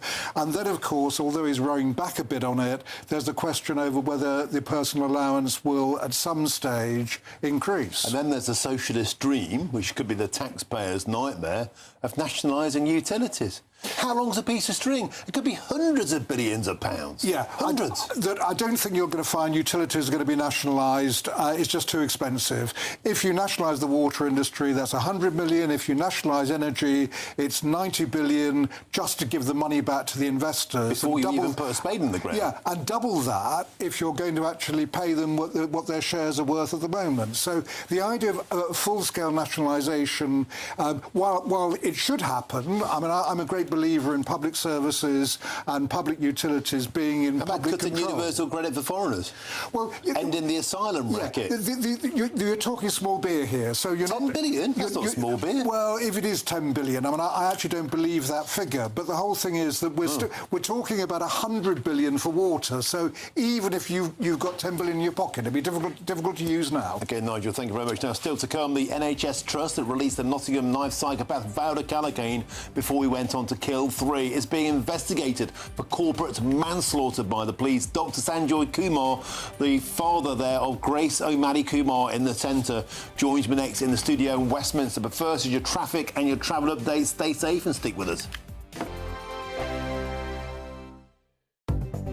Good afternoon. This is the latest AI travel news from GBNews.com. There is a collision on the M23 southbound at Junction 9 in Gatwick. The M4 westbound between junctions 4 and 4B near Heathrow is affected by a serious collision. The M3 eastbound at Junction 4A in Farnborough also has a reported collision. North of the border, the M8 eastbound between junctions 25A and 25 has lane restrictions causing queues. Across Wales, the A470 northbound from Corriton to Nantgarv is congested with possible delays. And on the trains, cross-country and East Midlands railway services are disrupted. For more travel news, go to gbnews.com.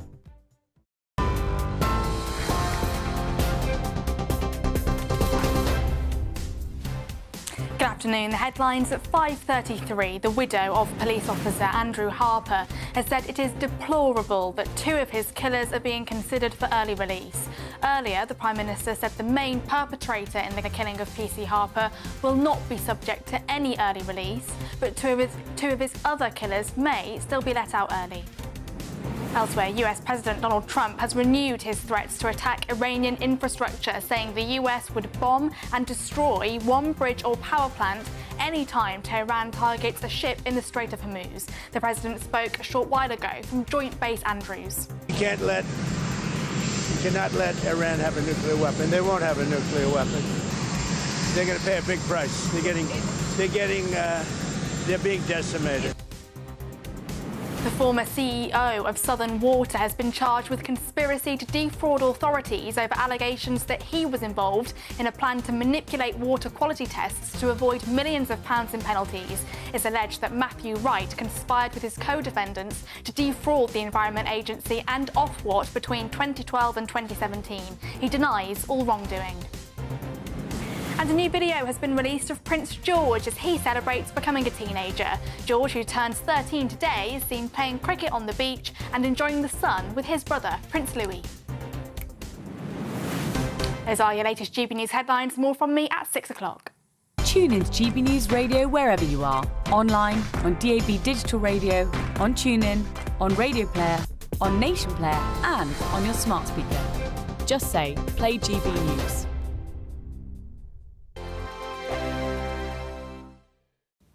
Good afternoon. There are some signs of a change on the horizon. Not huge amounts of rain, though, so gardeners, nothing to get too excited about. Again, tomorrow most places will be dry and quite a hot day, actually, across the south.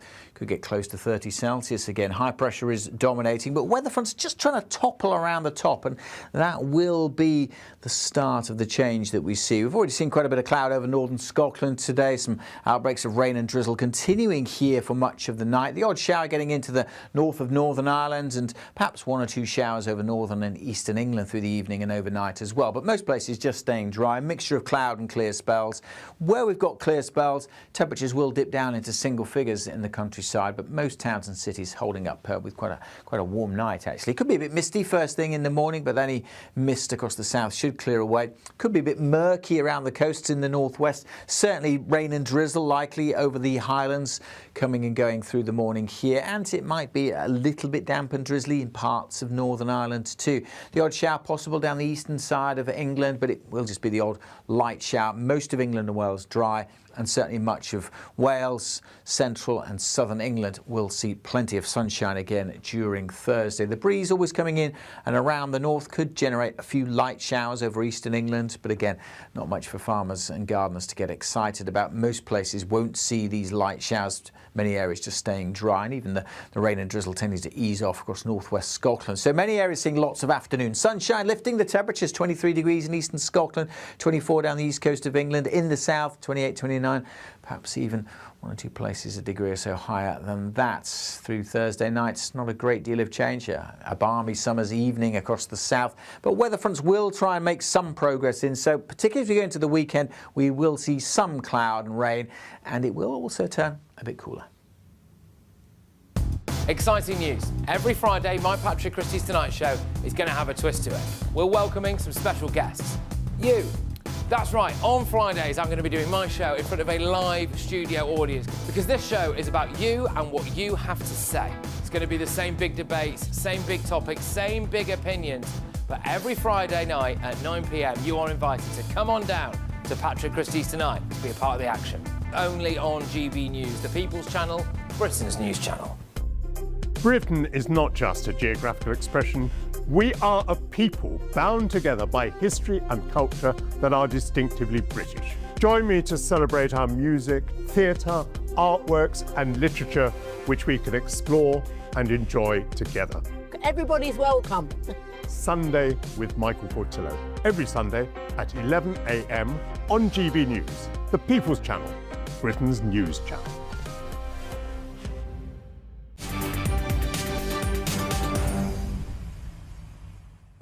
Welcome back. Now, time is 5:38 and you're with me, Martin Daubney, here on GB News. An astonishing story for you now, a first historic case of its kind, because the NHS trust that discharged the Nottingham killer Vado Calacane, despite his history, well-documented history of violence, is being investigated for corporate manslaughter. Nottinghamshire Healthcare NHS Foundation Trust sends Vado Calacane, of course, a paranoid, schizophrenic, psychopathic killer, back into the community before we stabbed 3 beautiful people to death in June 2023. The central character there on the left of your screen, Grace O'Malley Kumar. I'm joined now by her father, and that is Dr. Sanjoy Kumar, who's become a great close friend of mine. Dr. Sanj, it's always a pleasure to have your company. Thank you for having me. Sincerely is. It's an astonishing case. Corporate manslaughter against the Foundation Trust. How did this idea come forth? Martin, it was as basic as me looking up the definition of corporate manslaughter. If you look at the legal definition of it, there are standards. There are 4 main standards. And as far as I'm concerned, and I really hope the Prime Minister is watching, because he's only 70 miles away, his place of origin from Nottingham when all of this happened, and I'm sure he's kept a very close eye on it. We are hoping to see him very soon, and I hope he sees all of the families very soon, because we have new and fresh things to tell him. But essentially, I made an appointment with the police. I presented them with the evidence in terms of all of the printouts that I'd brought to your studio before. Yes. I gave them previous CQC reports. I gave them previous NHS England job descriptions for the regional mental health director and the national mental health director. I gave them job descriptions for the board of Nottingham Trust, and I gave them all of the previous crimes that were related to mental health that happened in Nottingham that you know very well about. Mm-hmm. It's your city. I put this in front of the police and I said there isn't, in my humble opinion, I'm a doctor, I'm not a legal expert, but in my humble opinion, I think all of the standards of corporate manslaughter have been met here. They looked at the information. They said they were going to take it away. They kindly reviewed the information with the CPS. And they came back to us last week and they said, guess what, guys? I think you're right. And the evidence that we have seen in the inquiry, which I think Her Honour Deborah Taylor is going to be very critical about, I think they then said, they turned around and they said that you have met all the thresholds, and here we are going to pursue this trust for corporate manslaughter. Dr. Sanj, I've often said this, I'm in awe of how the other families have turned such a terrible, terrible tragedy into such a a foundation for doggedly and never letting go. Forensically, meticulously, you listen to painful, agonising testimonies, dehumanising evidence, but you've compiled it, you've dossiered it, you've presented it, and it's all go. You've got the first case of its kind on the way. What does victory look like for you?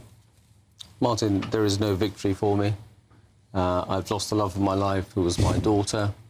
I was totally in love with my daughter. She was the apple of my eye. This is all I can do for her. And this is something, you have seen the heartbreak in our eyes when we lay a rose every year in Nottingham. You have seen me cry at almost every interview that I do. This is something that no other family in our country should go through. We have the ability in this country to bring mental health-related homicide to zero if it was the will of the people in psychiatry. When you have a president of the Royal College of Psychiatrists sending out memos to all of their staff saying, don't worry about your concerns about some doctor here and there holding you accountable, that worries me for all families in our country. We cannot carry on. All of the recent crime you've seen recently, Martin, has had an edge of mental health about it. I wouldn't be surprised if all of the recent high-profile things that you've seen in the news recently all have failed mental health behind it. I'm not going to accept that as a cause of a tragedy for a family, and I will keep fighting till my last breath in my daughter's name, because that's what she would have done for me. And as a dad, that's what you need to do for your daughter. We know the Labour Party watch the show because when we get things wrong, they tell us off, and they're watching, I'm sure, now. You met with Wes Streeting before. You had a great relationship with Wes. Wes has now moved on to fresh pastures in defence. There's a new Health Secretary. There's a new Prime Minister. You've sent out a plea there to meet, to listen to them. They surely should listen to you because people are on your side. Justice was not served to you. You feel that Callaghan should have been tried for murder. You feel it was soft justice. And what you're pursuing now is your way of trying to find some kind of resolution in some small way. And you're absolutely right. And Martin, there are quick wins to be had in our country, quick wins that can make a huge difference to people at the grassroots. I can't understand, we've had Pat McFadden who listened to us and our plea to stop benefits for criminals, serious criminals. And it worked. Quick win. It worked. We spoke to Wes about saying that no patient should be discharged because of inattendance. It worked, and already the rates of mental health-related homicide went down. All these quick wins can happen without laborious changes of any kind of legislation. They just need codes of practice. We need the Prime Minister to say, Sanjoy, this sounds sensible. I'm going to get this done. And I'm going to get it done today because I tell you what, it doesn't cost any money. It doesn't cost the country a single penny. And I tell you what, this is just good practice. That's all we've ever asked for, is good practice and people doing their jobs and being accountable. Let's rewind to the days when we were accountable for our jobs that we were just paid to do. We've never asked for anything more. Just do the job that you're paid to do. That's all I've ever asked for. Sandra, this has never been about retribution. It's about some form of justice. For you, for Grace. What will retribution ever bring me? I tell you, for me, honestly, Martin, you cannot be a father who sees his wife broken-hearted every day, who misses her best friend. You cannot have a son like mine, James, who's a lovely lad, who misses his sister and her advice every day. You cannot have anyone go through this complete heartbreak. I will not have it in her name. OK, Dr Sanjoy Kumar, as ever, God, you get me going every time, mate. Thank you very much for joining us. Just have a drink afterwards, shall we? Absolutely. Thank you. A spokesman for Northumbria Police has told GB News this: we are in contact with the victims' families and survivors and are committed to supporting them throughout this process. It would not be appropriate for us to comment any further. And a spokesman for Nottinghamshire Healthcare NHS Foundation Trust said this: we will, of course, be cooperating fully with Northumbria Police, as we have with the statutory inquiry into these matters, which is being chaired by Her Honour Deborah Taylor, and which will hear final submissions from all the parties involved later this year. Once again, thank you to you, my friend, Dr Sanjoy Kumar. It's an absolute pleasure to have your company and to know you. Stay with us. This is GB News, Britain's #1 news channel.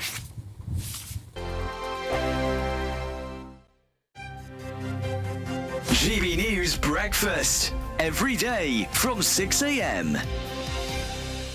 Should James Bond stay white and male? Yes, I think that's probably the best course of action. If you think about it, Amazon have taken over Bond about a year ago, and they're a big company, aren't they? And this is a risk, isn't it? They don't want to be seen to cast their first James Bond in anything other than the most popular Bond to everybody. So if you're a casting director, like Debbie McWilliams has said, the previous one, I suppose it'd be who would be the most popular? What's the safest thing to do? So I think, you know, in other iterations, you know, there's nothing to say it couldn't be anything other than white, but this is the first one back, so I think it will be the safe thing to do. And it has to be a man. That's non-negotiable.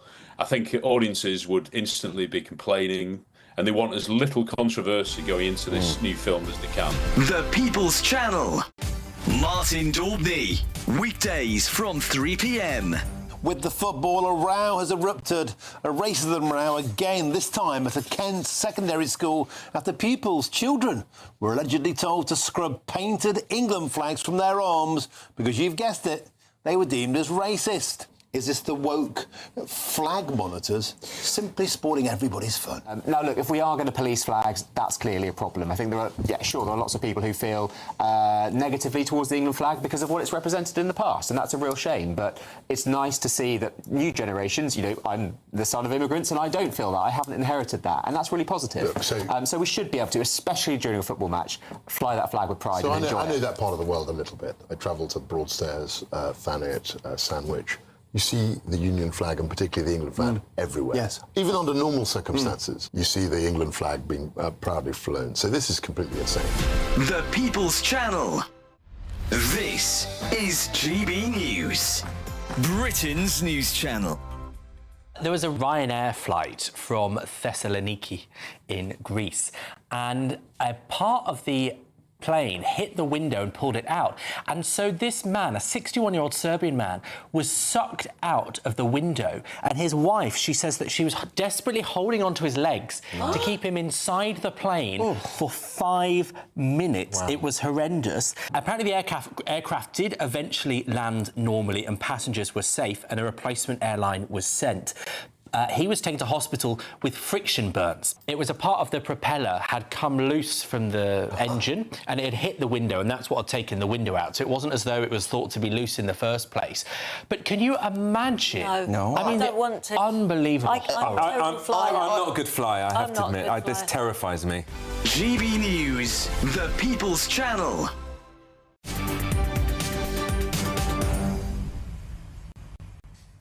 Well, debate time is 10 to 6. You're with me, Martin Daubney, here on GB News. Now, I've got some breaking news for you now, and it's this. The current safeguarding minister, Natalie Fleet, has resigned, saying she found the job, quote, too triggering after being groomed at the age of 15. On X, Natalie Fleet has posted, "It's been an honour of a lifetime to be Minister for Safeguarding.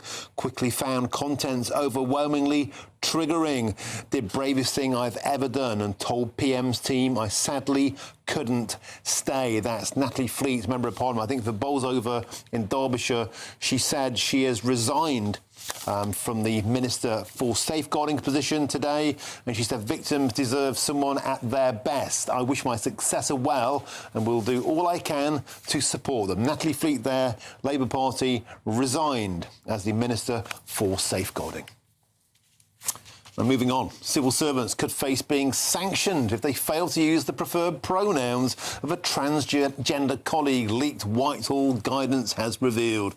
Let's now speak with Dermot Kehoe, who's the Vice Chair and the Trustee for the LGB Alliance UK. Dermot, if somebody's a he or a she, you can see it and you say it.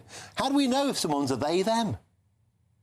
Well, good afternoon, Martin, and thank you. Well, this is leaked guidance and we haven't seen the full document, but there's things it doesn't appear to say. So it doesn't compel people to put pronouns in their emails. It doesn't tell people that they need to use preferred pronouns. All it actually says is that misgendering to mock or harass a trans person is unacceptable. And I think we'd all agree that that's the case. Trans people shouldn't be mocked in the workplace simply for being trans. And it also, very importantly, brings the guidance in line with the Supreme Court ruling. So therefore, single-sex facilities like changing rooms and showers and toilets must be used on the basis of your sex. So they're very good things. And what it doesn't say, and what I just need to see some more of, is as you know, Martin, is there have been many industrial tribunals brought about people who hold realistic general views, gender critical views, if you like, where they've been found to be harassed. So whether it's Maya Forstater, Alison Bailey, Joe Phoenix, Kirsty Higgs, Denise Mahi, there's a long list that you're aware of. They've all been found to have been harassed by their employers for just believing that sex is real. I'm not aware of any cases of transgender people who've been mocked in the workplace, and if they were, that would be wrong, and they should also have redress. But I'd like to see the civil servants also look at the needs of those people, those of us who just believe that sex is real and important, that we're also protected. OK, magnificent. We have to leave it there. We're simply running out of time, but I appreciate your time, as ever. Dermot Kehoe there, the Vice Chair and the Trustee for the LGB Alliance UK. Thank you, Dermot. Nigel Nelson, this pronoun nonsense has gone too far. It's just time to chuck it all in the bin. Well, it's good manners apart from anything else. I mean, if somebody wants to be referred to by a pronoun, I mean, we mentioned they, them, if you don't actually identify as either sex. I mean, you can't keep up with it. But when it comes down to somebody who's transgender, then yes, absolutely, that whatever their preferred pronoun is what should be used. And bear in mind, I prefer not to say it. Well, then don't say anything at all. But the whole thing is that if you're going to refer to somebody by a pronoun, use their preferred one, at least for good manners, if not for being disciplined. And here, it's only if you're going to be deliberately rude, actually, you'll get discipline anyway. Well, I'm deliberately rude to you every day for 3 hours, Nigel Nelson. That's the beautiful thing. It's what makes working around Nigel. You've been superb today. Thank you very much. Now, don't go anywhere. I'll be back at 7 p.m. Got that Farage exclusive. You'll not want to miss it. But up next, of course, the Queen of primetime debate is Michelle Dewberry. Pronouns, totally awesome. Hey, I'm not a pronoun kind of person, Martin. I thought you'd know that about me by now, but I'll take those ones because they're not too bad after all. So much that we need to discuss tonight, ladies and gents, and I've got a great panel to do it. MP Lee Anderson and entrepreneur Kevin Craig alongside me. There's been lots of talk about these early release prisoners and the plans around that. I want to bring you the human side of it, a story that really broke my heart. I'll bring you that and a whole lot more. I want to look at the Cabinet as well. Are they up to the job? And MPs second jobs as well. Let's discuss after the break. Today, clouds overhead, total zen within. Box Solar sponsors the weather on GB News.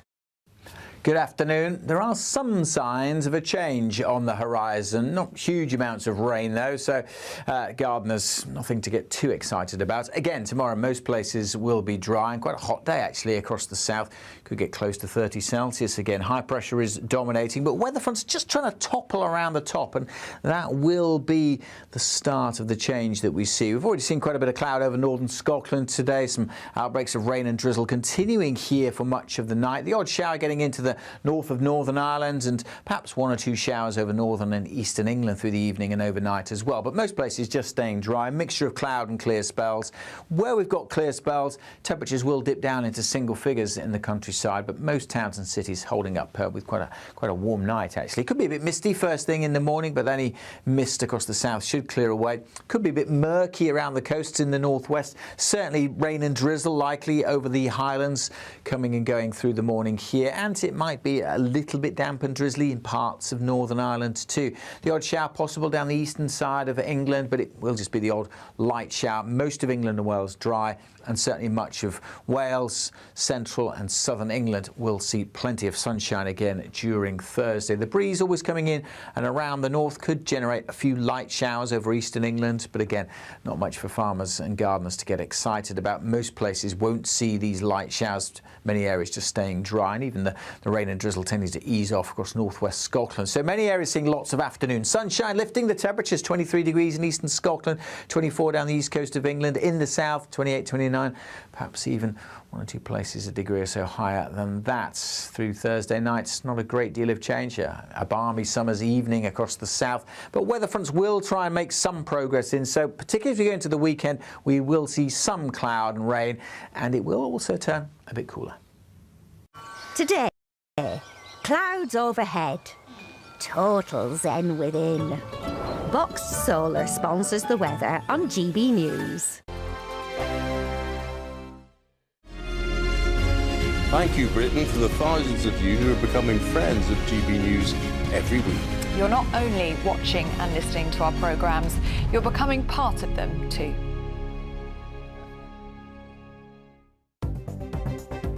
Good evening, this is the latest AI travel news from GBNews.com. There is a collision on the M20 eastbound at Junction 4 in West Malling. The M4 westbound between junctions 4 and 4B near Heathrow is also affected by a collision. The A5 is closed after the A453. In Scotland, the A720 eastbound at the A720-A702 Lothianburn junction has 2 lanes restricted, causing queues. Across Wales, the A470 northbound from Corriton to Nantgarv is congested with possible delays. And on the trains, cross-country and East Midlands railway services are disrupted. For more travel news, go to gbnews.com. We're celebrating a golden summer with your chance to win a real gold bar. That's right, a fine gold bullion bar worth over £5,000 could be yours. We're also going to make sure your finances are fabulous with £60,000 in tax-free cash. For a chance to win, text GOLD to 63225. One entry costs £2.50 plus one standard network rate message. Or text BONUS to 63225. 5 entries cost £5 plus one standard network rate message. Go to gbnews.com/win. Entry start at £2.50. Call 0903 686 3232. Calls cost £2.50 plus your network access charge. Or post your name and number to GB22 PO Box 8690 Derby DE1 9TT. UK only. Entrance must be 18 or over. Lines close at 4 p.m. on the 21st of August. This is a network giveaway. Entries will be pooled. Please check the closing time if listening or watching on demand. Good luck. I've been in Westminster for a long time, but I know that though power may be here, its effect on people's lives is across the whole of the country. We may be where rules are made, but it's where they're implemented that matters. Join me, Jacob Rees-Mogg, for forthright and frank discussion on where Britain has come from, where it's going, and where it will